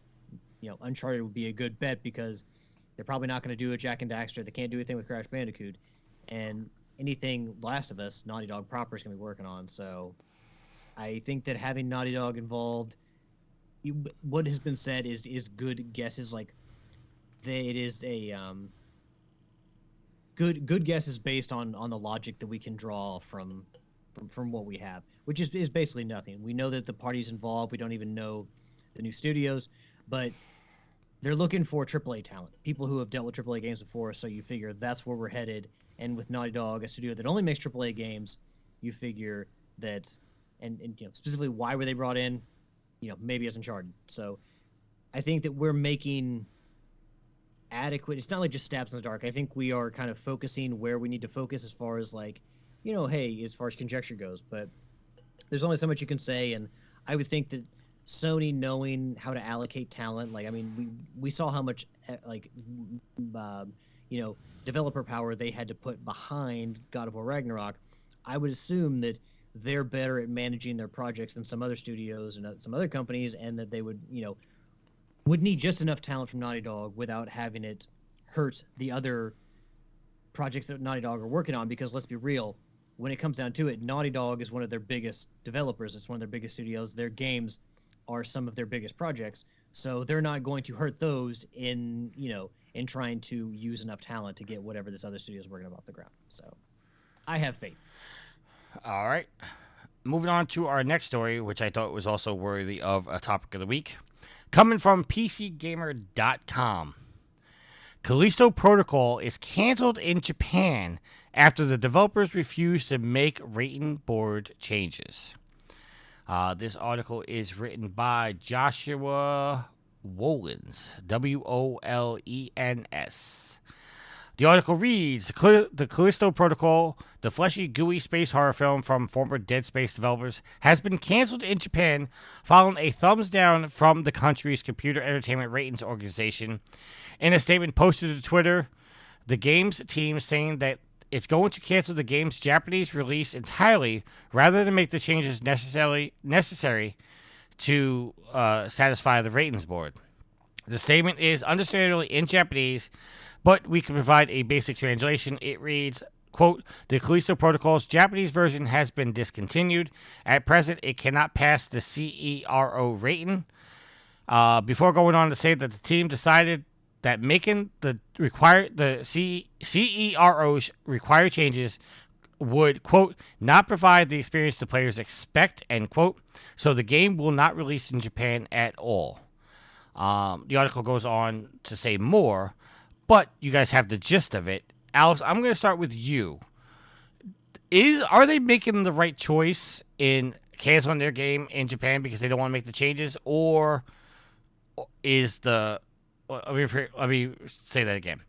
Is the developer right in this situation, or are they wrong in this situation? What do you think? Well, I think that anybody who gets to play this game, in another country, I think we would probably all agree that it's good that you're not willing, as the creators, you're not willing to change your game based on what a ratings board said, and you're just like, you know what? We're just going to cede the sales in Japan, which maybe they're like, our games have never sold that well in Japan anyway, so... I mean, this is coming from somebody who was on the Dead Space team. So maybe they have previous kind of experience with that and say, oh, this is how Dead Space sold in Japan. So if we don't get Japan, who cares? We are focused on these other markets. And if we kind of edit out our content, because we've talked about, how many times in the past about articles about games being censored for certain countries and certain markets. And we're like, we're always uneasy about it because we don't really want creators to have to censor their games for one specific, set of rules.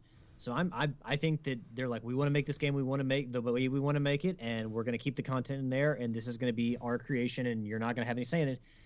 Bravo. I think it's a good decision because it's the game they want to make. Yield?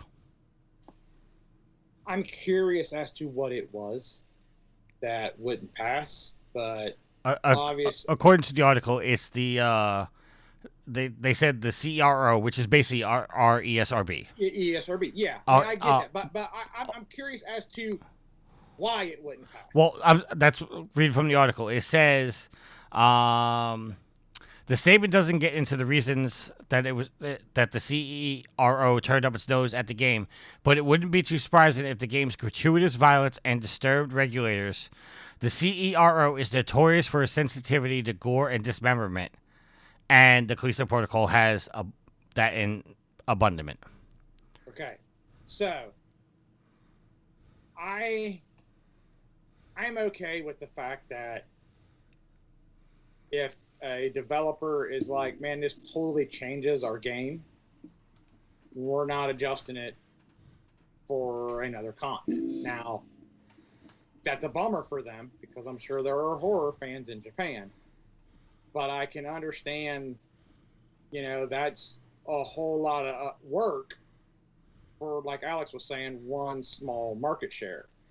No, I shouldn't say a small market share, but for one market share, you'd have to, change a lot of your game, possibly. Hypothesizing or speculating here. So I'm okay with it. I mean, it sucks for them it sucks for the Japanese market. It sucks for the devs because you're losing out on some sales, but at the same time, you're not spending that money to make a specific game for a specific market. All right, Matt G says in the chat, it seems neat the developer decides they don't need the Japanese market at the expense of their developer vision. I agree.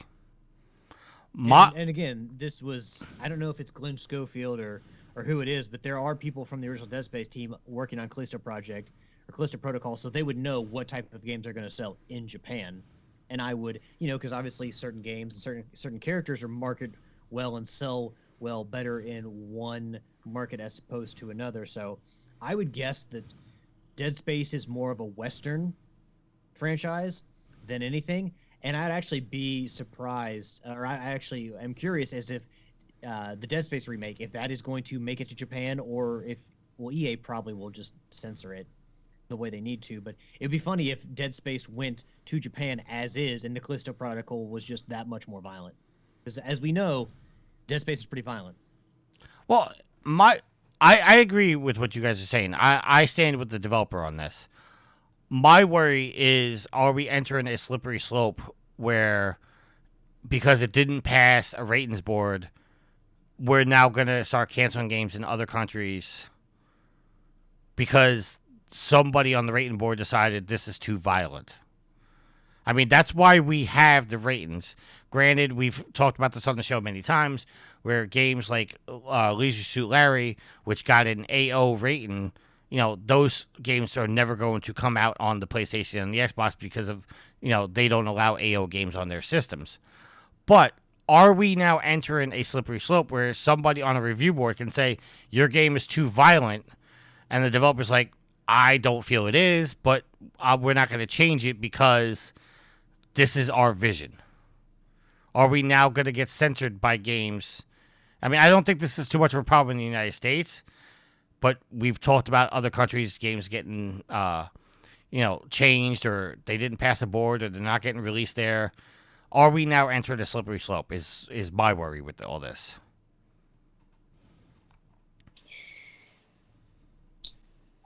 Yield, you. I'm trying to think of how I want to say, or if I want to say anything. I would just say, I guess it's hard to say.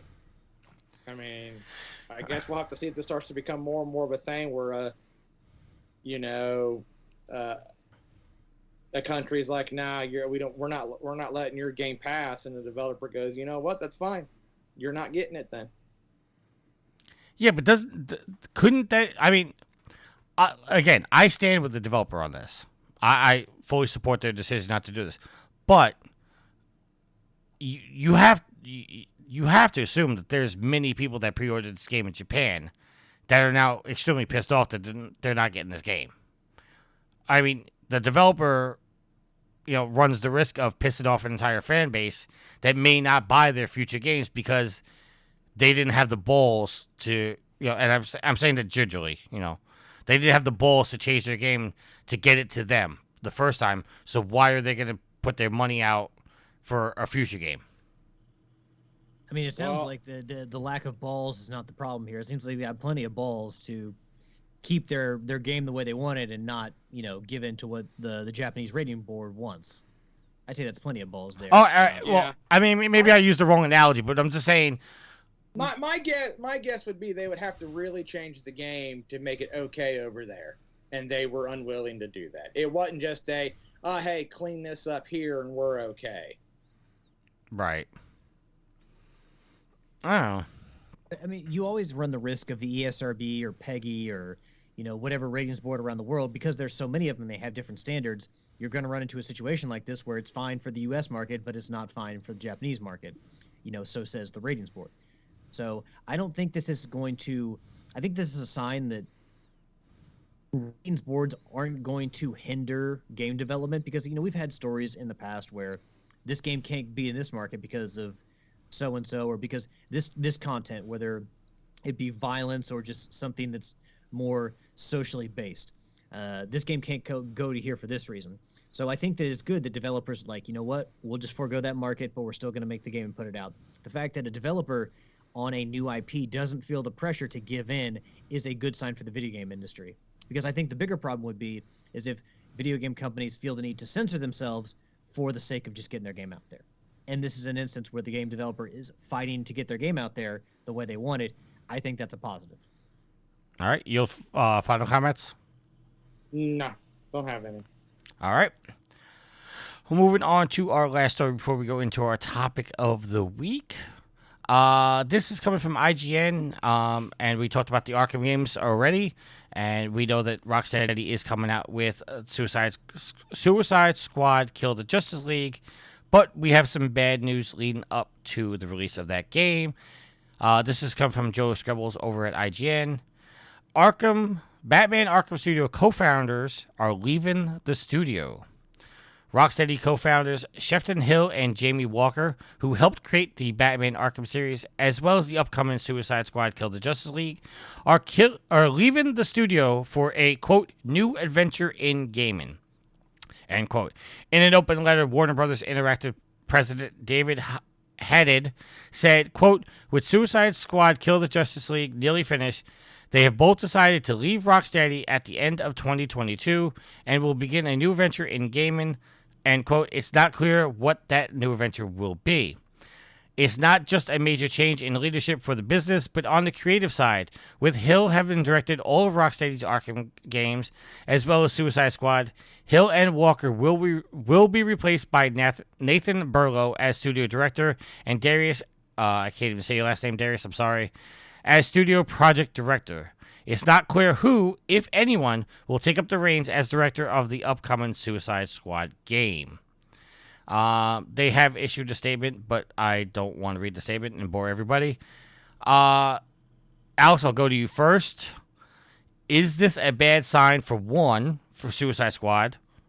And two, what does it say that the co-founders of the studio are leaving and we're getting the news before the game is even released?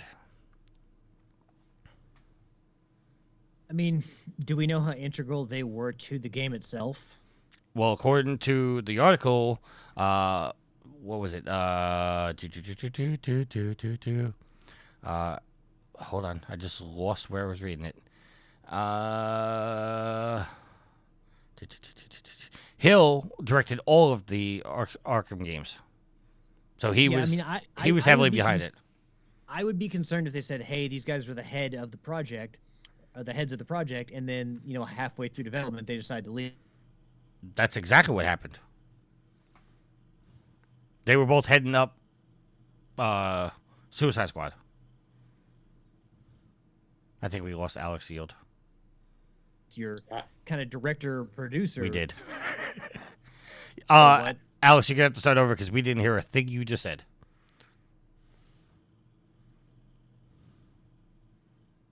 Did we lose him again? Yes. Alex? Yeah, I'm here. Okay. You got to start over because you went out and nobody heard what you were saying. No, I mean, if they were kind of like executive producers or directors on a game and they kind of decided to leave halfway, yeah, that'd be very concerning. That's exactly what they were. They were heading up the Suicide Squad game. They were the heads. Okay, well, yeah, that's not a good sign then. If they were more hands off, I would not be all that worried if they just worked there and they were kind of consultants. But yeah, not a good sign. But at the same time, things happen in life, and you would figure that if it's just like a personal thing from one of them, one of them would leave, but it would be both of them. But it's both of them in this case, so I don't necessarily know if they had disagreements over the directions of the game with Warner Brothers, or if they just got fed up and said, you know what, I'm tired of doing these superhero games. I want to go do something else. I mean, you would figure they would, still want to keep on with the I don't know. It sounds to me like if they're leaving midway, there's probably some bumping heads going with the company and the direction of the game, and they are not allowed to do what they want with a Suicide Squad game, or they're being told what to do and they don't like it. All right, before I let you go, I just want to put this out there. And this is pure speculation, but you would have to assume that this close to release, the core of the game is probably done. The story, the animations, now they're just, tweaking everything and polishing it. So it could be argued, and I don't know this for a fact, this is all speculation, that the game's already done. They're just leaving and letting the studio polish up the game.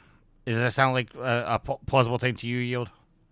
That would be my thing, that possibly the game's done, or what they need to do with the game is done. So they're like, adios. I would say this is a big blow for Rocksteady. So, I mean, unfortunately on something like this, we can only say time will tell. After Suicide Squad comes out, what's Rocksteady's next project, and we'll have to judge it from there, whether or not they are still the same studio as they were with these guys in charge. And then we'll have to see what these guys do next. So it's unfortunate. I would say that it's a major blow to Rocksteady because your co-founders are leaving.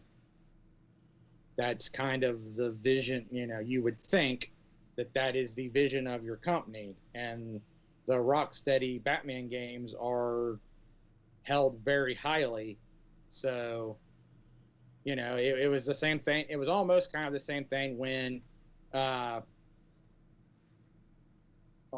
am I drawing the blank? Amy Hannon? No. The other one. Druckmann stayed, but the other co-president. Bruce Straley.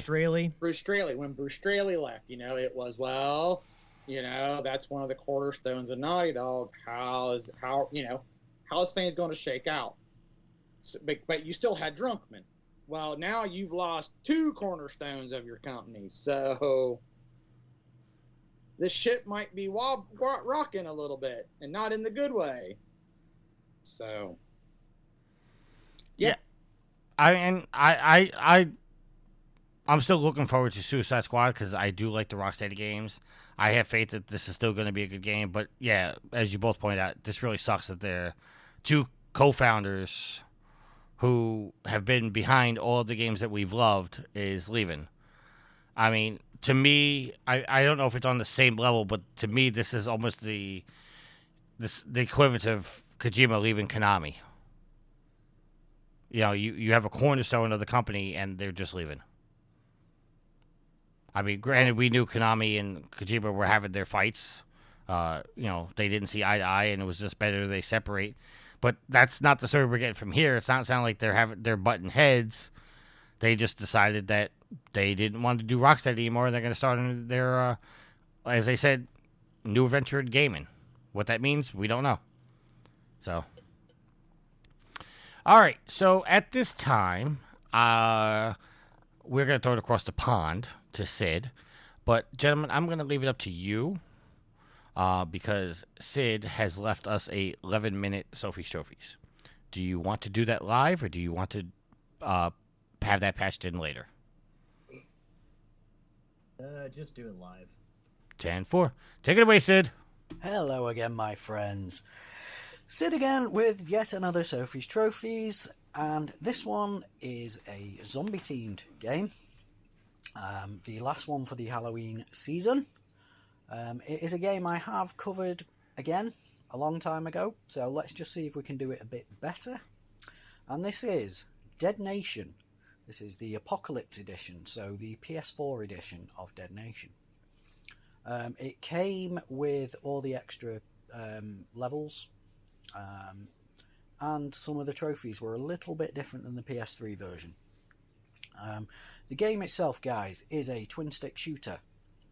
It is from Housemarque, best known now for Resogun, but for me, this is my favourite game of theirs. I love this game, guys. So let's jump into these trophies and see what we get. Romero would be proud. That is your platinum trophy for getting all the others. Mediocrity, complete campaign on normal. Tough enough, complete campaign mode on grim. Morbid curiosity, complete the campaign mode on morbid. So those are 3 difficulty trophies, self-explanatory. You can pick which level you do at any time. Then we have double the action, complete campaign mode in co-op mode. So I think this is one that they added, guys, from what I remember. The PS3 version didn't have complete it in co-op. You didn't have to do that. I don't think. I could be wrong, actually. I'm not too sure, but let's just say that anyway, guys. And so it begins. Complete mission 1, any difficulty level. A trip downtown. Complete mission 2, any difficulty level. Walk in the park. Complete mission 3, any difficulty level. On top of the world. Complete mission 4, any difficulty level. Out of the city. Complete mission 5, any difficulty level. Hospital bill through the roof. Complete mission 6, any difficulty level. And we have Gravedigger, Train to Nowhere, Sleeping with the Fishes, Took the Highway. So they are all, complete those levels up to level 10 on any difficulty level. Then we have Teamwork, complete a mission in co-op. So you do that any difficulty level again. Then we have Very Dead, complete a mission on Undead, which I think is the hardest level. So you only have to do 1. Then we have Survivor, complete a mission without dying, which isn't too difficult. Just do the first mission, guys. It's not too tough. Skilled, complete a mission without receiving any damage. So this one is probably best when you've unlocked a few weapons, I think. Play it on very, very, very easy and just take your time and work your way through the level slowly. If you play the levels enough, guys, you will learn the patterns and where the zombies come, because it does not change in the level. It is all pre-scripted, so you can learn it. Zombie Killer, kill 1,000 zombies. Zombie Hunter, kill 10,000 zombies. Genocidery, kill 53,597 zombies. So it takes a while, that one.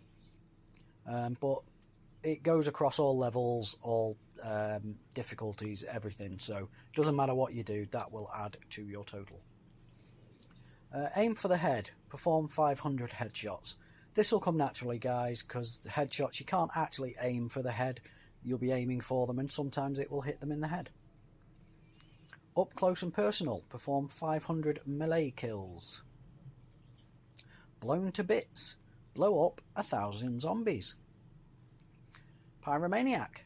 Burn 1,000 zombies. Now, I'm not going into detail with these guys because it's pretty self-explanatory what you have to do. Car Killer. Destroy 500 vehicles. So that does take a while, that one, guys. Again, all difficulties, all levels, it all adds up. There is a stat page, so you can look and see what you've done and what you haven't. Upgrader. Fully upgrade a single stat of any weapon in campaign mode. So you earn money as you shoot zombies. And as you look in cars, because some cars have boots that you can open and you've got to look inside those, that will come into play in a bit for another trophy, but that's how you get money. And as you go through the level, there are sort of caravans. They look like burger vans, that kind of thing, but they are selling guns and not burgers. So you go in there and upgrade your weapons. Weapons specialist. Upgrade all stats of any weapon in campaign mode. So this one, instead of just a single stat, you have to fully upgrade one of your weapons. Just concentrate on whichever weapon you prefer using and get that upgraded as quick as you can, because you can always upgrade the others as you go along. Suit up, collect an armor piece. Now these are in chests, and chests are quite well hidden. They are usually off the beaten path. Sometimes you have to dash through fire to get to said beaten path. You've got to keep your eye out, guys, for where you're going to get these from. But when you get there, just open them and they will give you a piece of armor. Top gear, collect all armor pieces.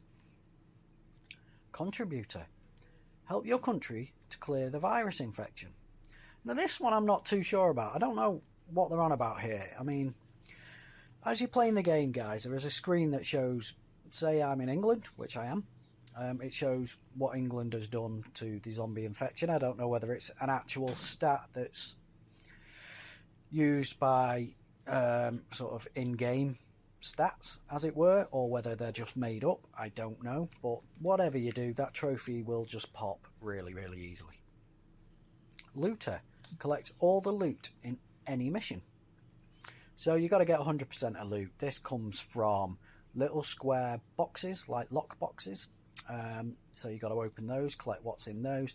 Car boots, you've got to open those, collect what's in those. But to get the stuff from the car boots, guys, you have to be damn careful you don't blow up the cars. So anytime you see a car, just head straight towards it, if it's safe to do so, and check the boot. Because otherwise you will miss it if that car ends up blowing up because you've shot it. After that, you can use the car as a bomb. That's fine. But just make sure to check every car and check every nook and cranny in the level. King of Looters. Collect all the loot in every mission. Memento Collector. Find all mementos in a single player campaign in a single playthrough. So, this one, guys, as you open boxes and things like that, you will sometimes get a picture of one of the dev team. That is a memento. So you have to find all of those. It's just the same as looking for everything else, really. Still in the game. Survive to round 5. Never give up. Survive to round 10. Okay, so this one. This is in the added Apocalypse Edition section of the game. There's a few rounds. I don't know how many rounds you can get to, but it go as long as you want, I think. So you'll pick an area, and then you'll have to clear that area. And once you've cleared that area, the next round will start with even harder enemies, and the area will expand a little bit. So you have to keep doing that and doing that and doing that.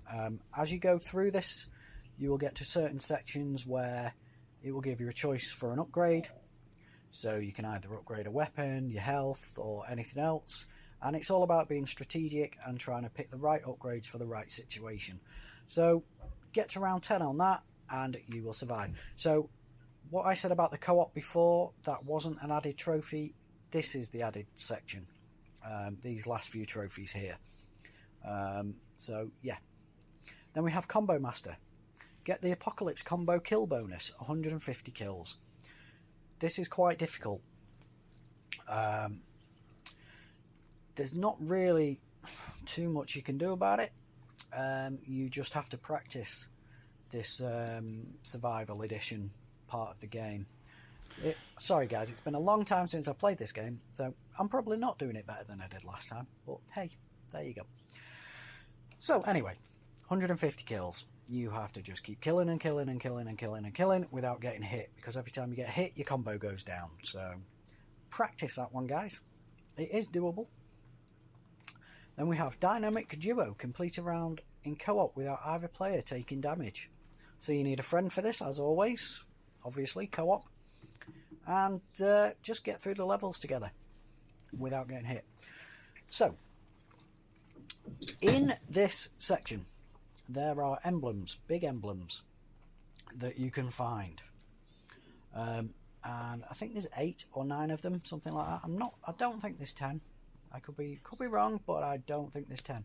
So what you have to do is, as you're going around doing the route through whatever level you have chosen to do a route through, you will find these emblems. They look like big sewer holes.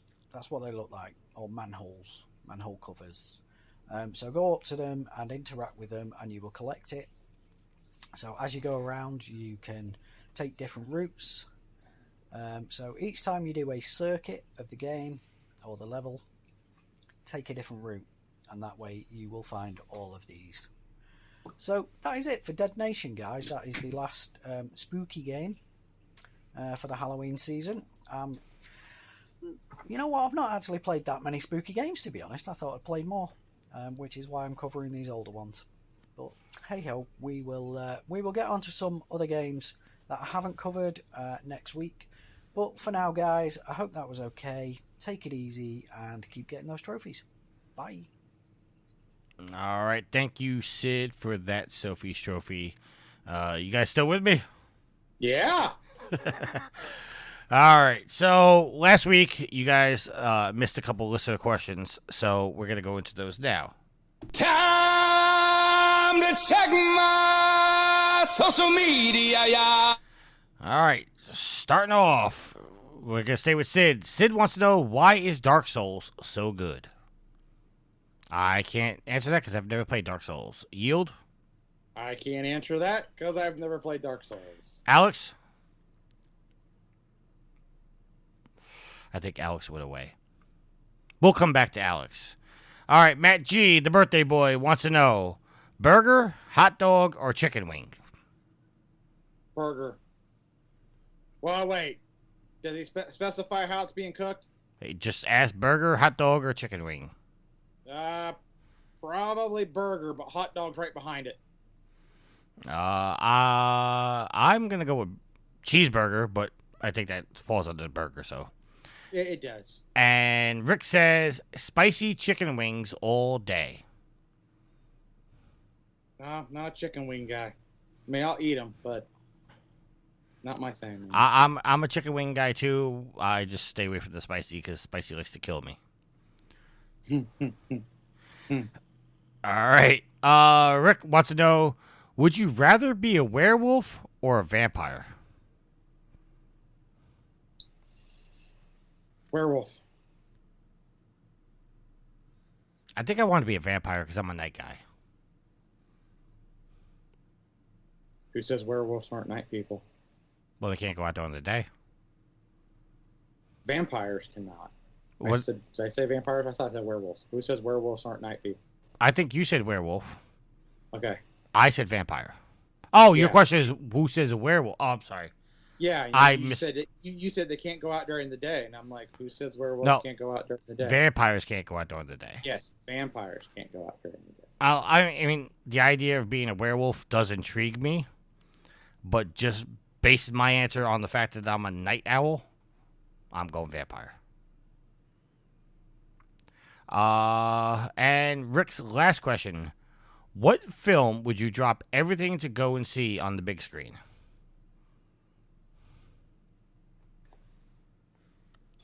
What film would I drop everything? Well, I've already seen it on the big screen.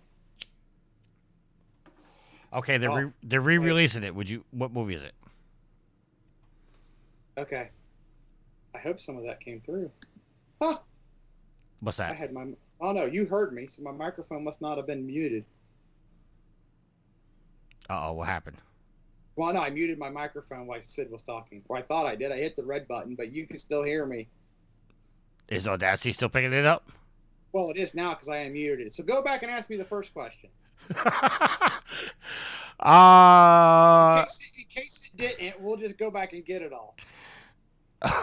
All right. Burger, hot dog, or chicken wings? Matt G wants to know. Burger, closely followed by hot dog. And I said cheeseburger. Chicken wings. And Alex is back. Alex is back. Okay. So we can start all over.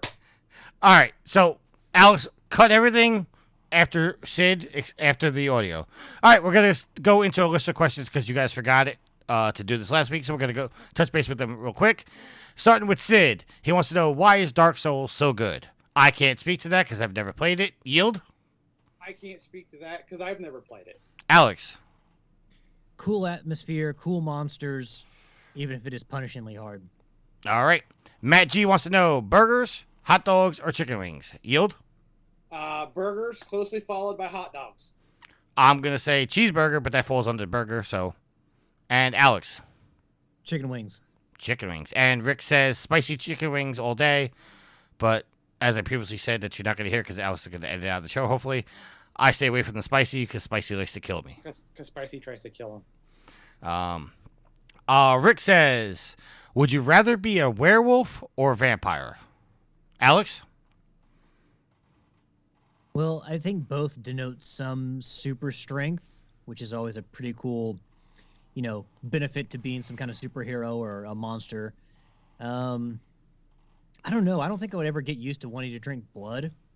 So, I mean, granted, as a werewolf, I don't know if you can sit down and eat like a big old bucket of chicken wings. You might have to just feast on other creatures' flesh anyway. I don't know. Like, vampires more civilized. I'll bet they have better parties than werewolves. I mean, you're eating for survival. You're trying to hide yourself. I don't know. Werewolves come out at night to the moonlight. I mean, they both can only exist at night. So, but you could also, as a werewolf, exist during the day. You're just a person. You know what, werewolf? I was gonna say you're way overthinking this. Well, it's a good question, but I think that not having to sleep during the day and not just come out at night and not having to suck blood, like, I could be a human and still eat human foods. Whereas, vampires, they can't eat human foods. Like, they throw up and barf and get sick if they have human food. They have to have blood. So that aspect of it definitely takes it down quite a few notches. So I can give up the cool vampire parties for the fact that I could still, eat chicken wings. All right, Yield? Werewolf. And I say vampire only because I'm a night owl, and that's what I'm basing my answer on. And I'm not even going to go the other thought that went through my head because that's not Twitch friendly. We know what you're talking about. All right, so Rick's question from last question from last week. What film would you drop everything to go and see on the big screen? And I'm just going to add a caveat. That movie's being re-released in the theaters right now. So what movie would you... Yeah, because I said earlier I've already seen it. Yes. So I'm adding the caveat. It's being re-released in its original form on the big screen. Original form? Original form. Empire Strikes Back. I knew you were going to say Star Wars when I said original form. Alex?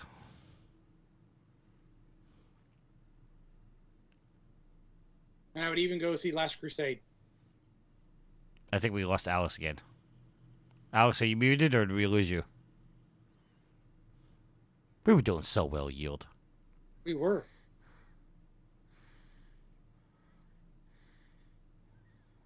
Is he still on the call? I'm here. You just didn't introduce me, so I did introduce you. Oh, well, the internet's going in and out. Jaws, for me. I never saw it in theaters. I just saw it, at home, so I would like to actually see Jaws in the theaters.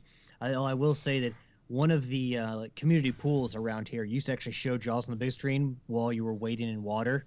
So you could actually be in a pool and watching Jaws, which I'm sure made you kind of like stop and look around every once in a while. But in a movie theater, I'm sure it'd be fine.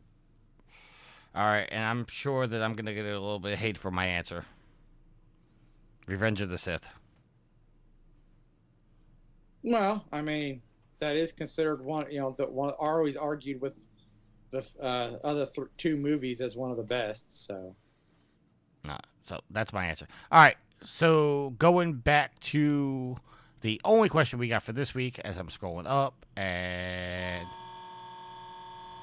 Goal! I missed you doing that, Yield.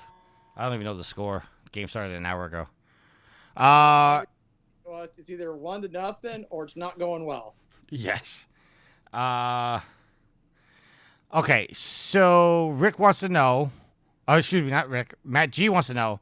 Since it's Halloween season, what is your favorite candy? Alex, we'll start with you. As an adult, I've come to appreciate Snickers a lot more. And, the combination of peanut butter and chocolate in a Reese cup is dynamite. Love me some M&Ms, but if I'm going to pick some candy, I'm going to have to go something fruity. And gummy candy, like gummy worms, gummy bears, all that kind of stuff. Gummy alligators if you're feeling really hungry. That's kind of my favorite stuff. So I really, really like gummy bears, although you usually typically don't get those for Halloween. All right, Yield. Reese cup or Reese pieces all day, every day. All right. I'm going to say some kind of candy bar because I'm a big candy bar guy. But I'm going to throw a monkey into this wrench real quick because I'm going to ask you guys a question, and I'm going to warn you. I'm going to severely judge you from the future, depending on your answer on this question. Okay. We understand each other, Alex? Yeah. Oh, I'm crystal clear. You've judged me severely enough times. I don't give a shit at this point. Well, that's fair enough. What is your feeling on candy corn? It's okay. It's not really my thing. If somebody's got it out, I'll eat a few, but I'm not buying it myself. Alex? I like candy corn. Oh, my God.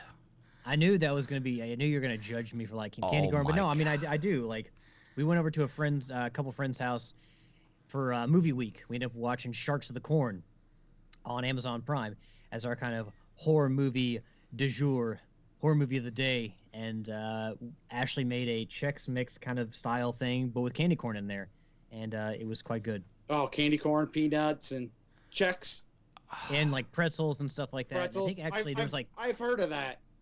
Yeah, like Reese's M&Ms, I think were also in there. So I mean, it was good. I'm not gonna lie, it was good. And like honestly, I can just sit down and eat some Harvest Mix. I'll eat some pumpkins.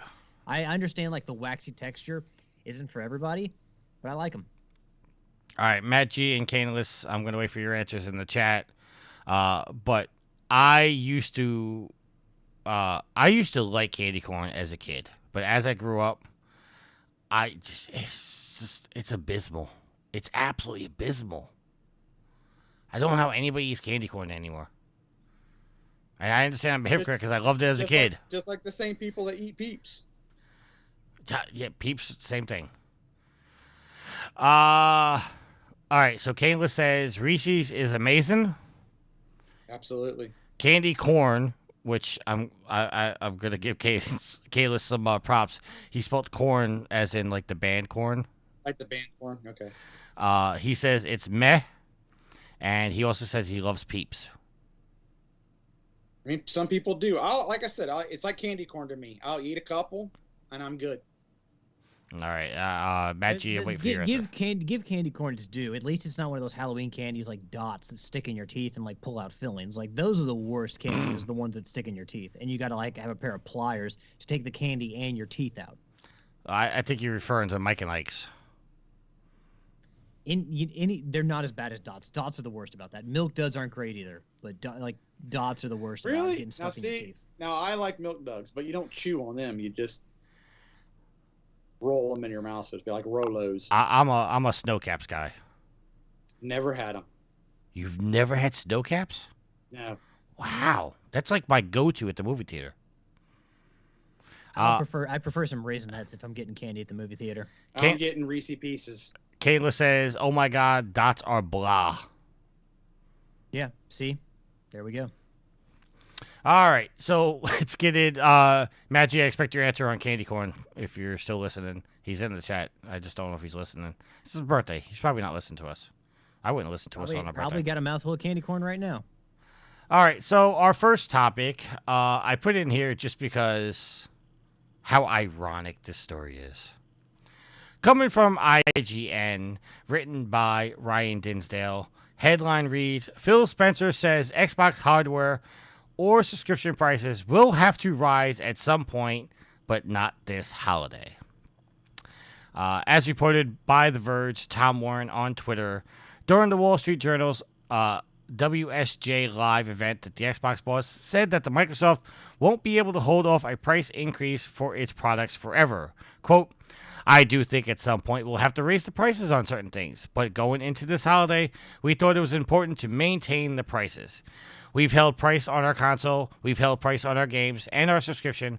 I don't think we'll be able to do that forever. I do think at some point we'll have to raise the prices on certain things. That is all of the article I'm going to read, and I'm reading that because how much hate did Sony get for raising the price of their consoles? And Xbox said, oh, we're not doing that, and now, surprise, surprise, Phil Spencer's coming out and saying, oh, well, we're going to have to at some point. Yield, I'll leave the floor to you. This isn't a console war thing, by the way. I just think it's... I mean, it goes back to kind of what's been said on the show and in the Facebook group. I mean, do we want to see a price increase? No, we don't. We want everything at the best price we can get it. I believe it was something Jeff posted in the Facebook group that, you know, it's kind of the industry's fault because they haven't, maybe he said it on the show, that it's the kind of the industry's fault because they've maintained this price for so long, and then now all of a sudden we're price increasing instead of kind of slowly doing it over the years. So as long as they don't get crazy with it, it's annoying, you know, just like the $70 for a new, you know, 5 game. It's not something that I'm thrilled about, but at the same time, it's only $10. You know, they could have went like $80 or $90. So, but they're also talking about. I'm sorry. They're also talking about raising the price on the and their services. No, on the consoles, which is why Sony got a whole bunch of hell for raising their prices outside of the United States on all their consoles by $50. So I would say in this instance, it depends on what they're doing. If they're doing like Sony did, and I'm not saying what Sony did was right, but if they're reworking the systems and they're upping the price, and I would say as long as they put better parts in there, not that it's right, it's understandable. Now they're just taking the same old Xbox and we're just gonna jack it up. We didn't do nothing fancy to it. That's BS. All right, Alex. It's BS either way, but it's an non-understandable BS. If that makes any sense. Kayla says this is very much a console war conversation. I before I go to Alex, I will just say if they come out with a more powerful system and it's more expensive, that's justifiable in my opinion. But like you just said, Yield, if it's the same as that console and they're just jacking up the price, that's not cool. That's not cool. Alex, your opinion, sir. I mean, I think when they initially made those comments, or I would hope that when Microsoft made those comments, oh, we're not raising the prices, that they thought that they weren't going to have to. And then over time, even though it's a short time, they've looked at the numbers like, okay, well, we're going to have to. I don't have issue with the prices needing to be raised on consoles and stuff like that over time. I mean, I guess you would see it on a game more than a console because, well, we already have these consoles figured out and how to make them and the prices. I guess if there truly is a shortage on stuff and they have to spend more money to get that kind of stuff and they have to raise the price of the console because the costs have gone up to make it, I can understand that. But also we've heard that Sony has said that they expect to put out more consoles and meet demand now because, you know, stuff is a little bit more free flowing. If I were an Xbox owner, or, you know, really anybody who subscribed to Game Pass, my first thought when I heard this is like, they're going to do the Netflix thing where they're going to get you hooked on Game Pass and then they're going to raise the price every year. Maybe not every year, but like every other year, like as a way, like, it's like, okay, we can take this hit for now, but over time, we're going to want to make more money off of this. And if we're putting all of our biggest games on here, then, you know, we're going to need to charge more money. That is my thing. Like, they may have to raise the price of games because, you know, Ubisoft has talked about that. They were going to originally do that with Skull and Bones before Skull and Bones was delayed again. They were going to make that the first game to kind of to do that, to raise the MSRP of their games. You had Sony coming out and saying they're going to raise prices. So, I mean, Microsoft at some point, yeah, they're probably going to go to $70 games. And just to kind of be where everybody else is at. Their consoles, though, I mean, you can't really charge more for the S, to be honest. I don't really see them charging more unless there is a change to the consoles, to the innards. The thing they're really going, the two things I see they can change are Game Pass subscriptions and games. Because subscription services, like as we've seen, like, you know, Jeff talked about in the Facebook post that I posted, you know, one of the things he commented on was that, you know, it's been such a long time. Things have been static for such a long time. And now they're raising the price and people aren't as happy about it because, you know, in people's minds, they've always paid this much. Whereas like subscription services, those are a little bit more subject to changes. So Game Pass, I think, is where people are. I mean, I know that Jeff, I think, commented in that same thread that he didn't think it was Game Pass. Is going to be other things. I see Game Pass as the most likely candidate to get bumped because they still present such a good value that Microsoft could say, well, it's just a few bucks. You're fine. You're still getting all this great value. I figure that they can talk that off better than they could raising the cost of the X or the S or raising the price on games. So Game Pass, I think, is eventually they're going to raise the prices on that in the end, I think. All right. Just to touch base, I full disclosure, I didn't really read the comments over the last couple of days in the Facebook group, but in the picture that you posted about the price hikes coming, Jeff's initial comment says, games have been $60 since the N64 in the 90s. Let's call it 1997. $60 in 1997 is $112 today. Put another way, games cost 53% now what they did 25 years ago. Yet team sizes are probably 8 times what they were then, and the amount and quality of content in each game has gone up immeasurably. A price adjustment is long overdue. It won't just be Game Pass, retail games, Steam games, Epic Games. The market needs to adjust. So that was his initial comment. Now back to my comments. Gentlemen, let's put our conspiracy hats on because I'm going conspiracy theory here. Oh, are we going deep? I'm going to make a simple statement that I have no facts behind, just my general opinion. All right. I think when Phil Spencer came out and when Sony raised their prices and Phil Spencer came out and said, "Oh, we're not doing that," I think he was just doing that for fan service. I think he knew the prices were going to have to go up, and he was just trying to get a leg up on Sony and say, "Well, Sony's doing that, but we're not doing that." Meanwhile, he knew that it was going to have to happen. The same way that, if you guys remember years ago at E3, when Microsoft went on the stage and said, "You can't play our games offline," and Shuhei and Adam Boyce did that little video. This is how you share your games. This was a dig by Phil Spencer, and I think full well he knew this was coming, but he just took that shot at Sony for the quote-unquote media, at that moment. I saw this coming a mile away. I can't prove it. That, but then it's been so close in time since that comment was made that you then run the risk of people going back and saying, well, wait a minute, you said that you weren't going to raise your prices, and here you are walking that back. Like, you open yourself up to a whole lot more criticism by doing that. Rather than when Sony does it, you're also like, well, yeah, we're going to have to. Whereas then there's really no bad guy. I mean, sure, initially Sony takes that heat, but now when you announce this, you're going to take some heat because people are going to say, well, wait a minute, you just said you're not going to do this, and now you're doing this to us? I think it just, by not being upfront about it and changing course so soon, I think that you open yourself up to far more worse criticism.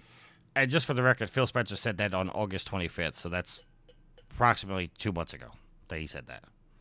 I think that's enough time for gamers to turn around and say, to have 2 months of good press of going, oh, they're raising their prices, but we're not. I think that's well enough time. That's just my conspiracy theory. Right? We can take our hats off now. Going into our other topic of the week. But this, again, this is a conspiracy, but this is not my conspiracy, so we don't have to put our hats on. Coming from PlayStationLifestyle.net and written by Paul Tamburo. The headline reads, PlayStation Showcase allegedly delayed because Microsoft and Activision investigation.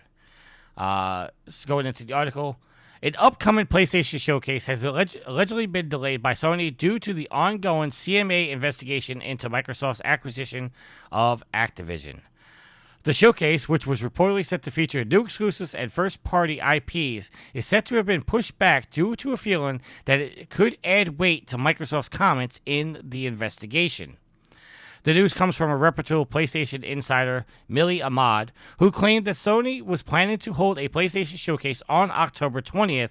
The showcase was reportedly going to contain both a Silent Hill reveal and the reveal of Hideo Kojima's upcoming mystery project. However, Sony has pushed back this date internally and is now, quote, holding firm.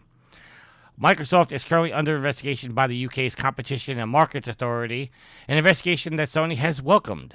The CMA is looking into whether or not the Microsoft Activision deal, which will see the likes of Call of Duty becoming Microsoft-owned properties, will, quote, significantly weaken, end quote, the competition within the marketplace.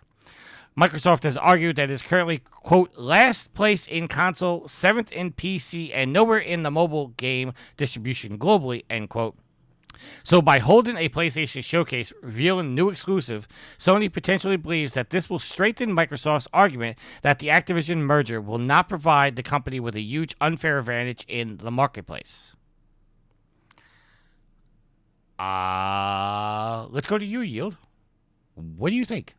Because we didn't get a showcase that we get like we normally get in September. Yield's gathering his thoughts for everybody. Yeah.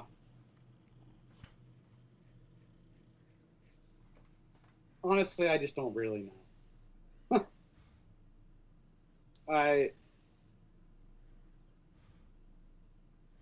Yeah. Yeah, I don't know. All right. I thought I was gonna come up with something really good, but okay. Well, I'll go to Alex, and then maybe we can come back to you. Maybe. Alex?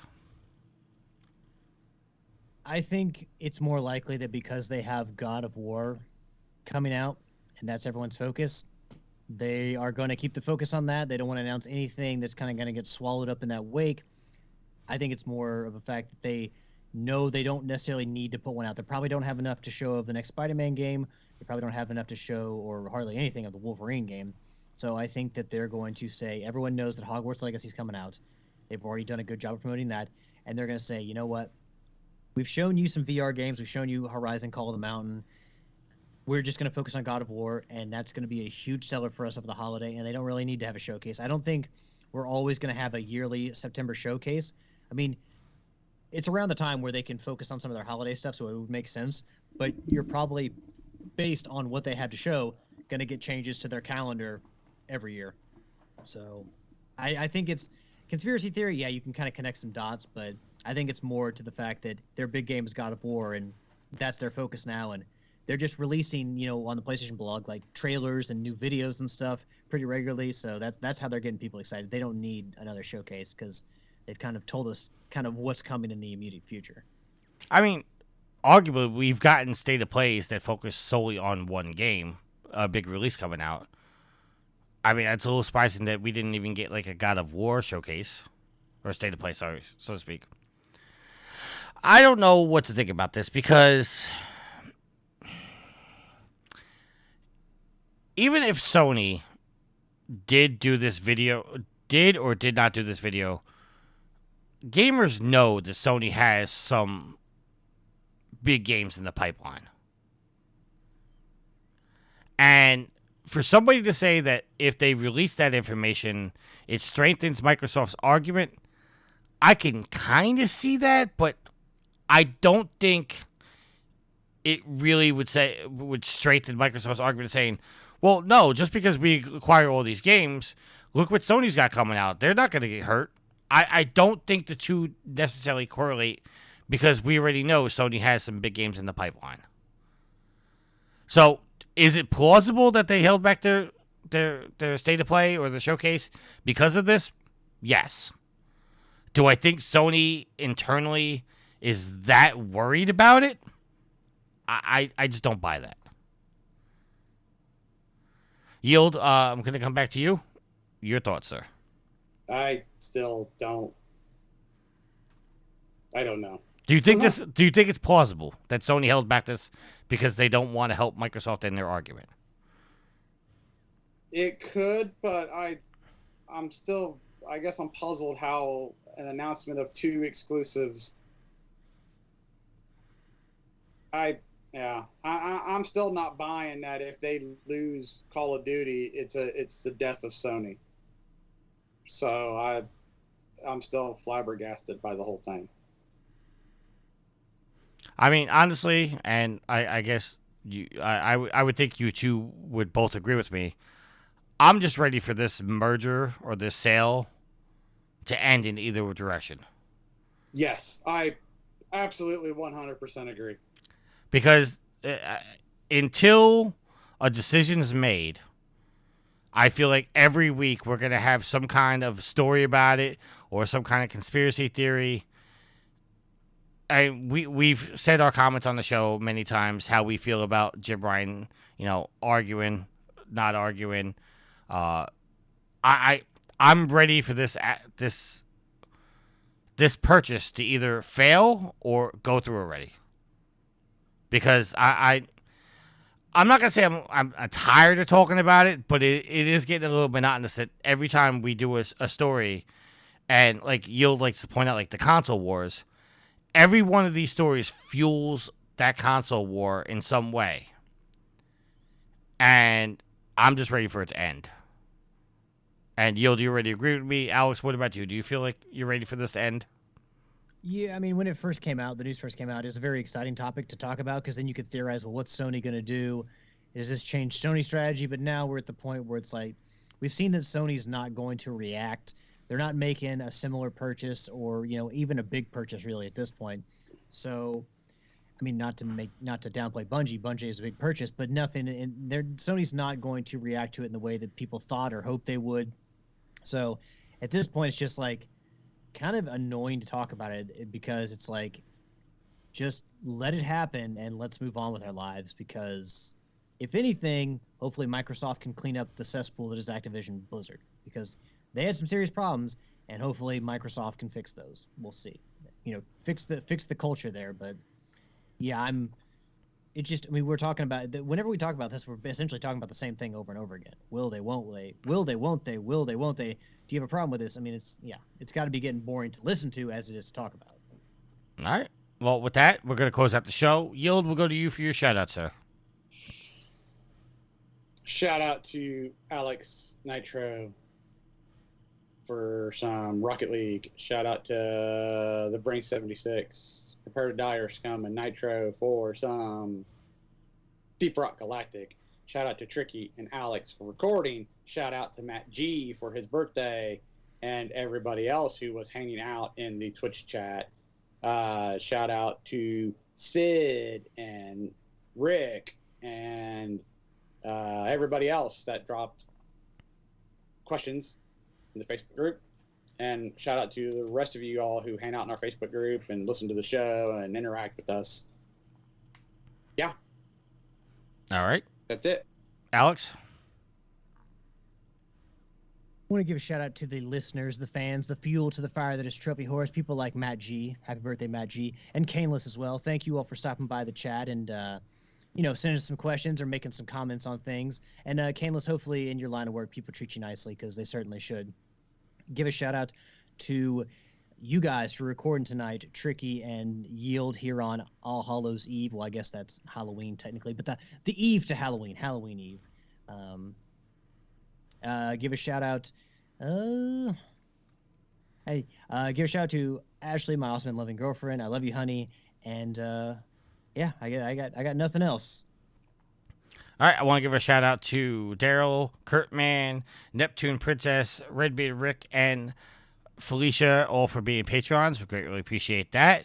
Shout out to all the listeners. Appreciate you guys. Shout out to Alex and Neil for holding down the fort last week. Torp you to Alex for poo-pooing on my dinner story from last night. Shout out to Yield. You know what, man? Like I said, be nice to restaurant workers and don't be a dick. I wasn't being a dick to them. I was just telling the story. Like I said, I wasn't angry at them. I was just explaining the disaster that happened. No, you, as that story kind of wrapped up, you were starting to get pissed, and you were explaining in what seemed like a very not nice way, not very calm way to the server what was going on. I was a little annoyed, but I wasn't annoyed at any particular person. I was just annoyed at the situation. But anyway, we're not going to go down that path again. We're over 2 hours, and you don't like editing shows over 2 hours. Shout out to all the listeners. Thank you very much. Shout out to everybody in the chat. That'd be Matt G. Happy birthday. Caneless. Anybody else that popped in.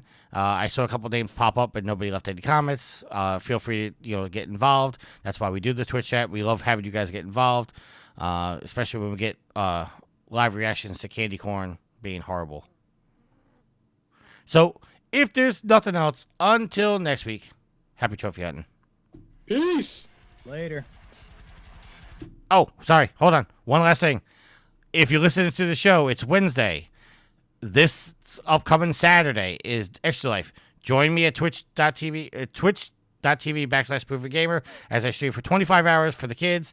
Please get in there, interact, donate. Money goes to a good cause. Appreciate you all. Next week, I'll see you guys.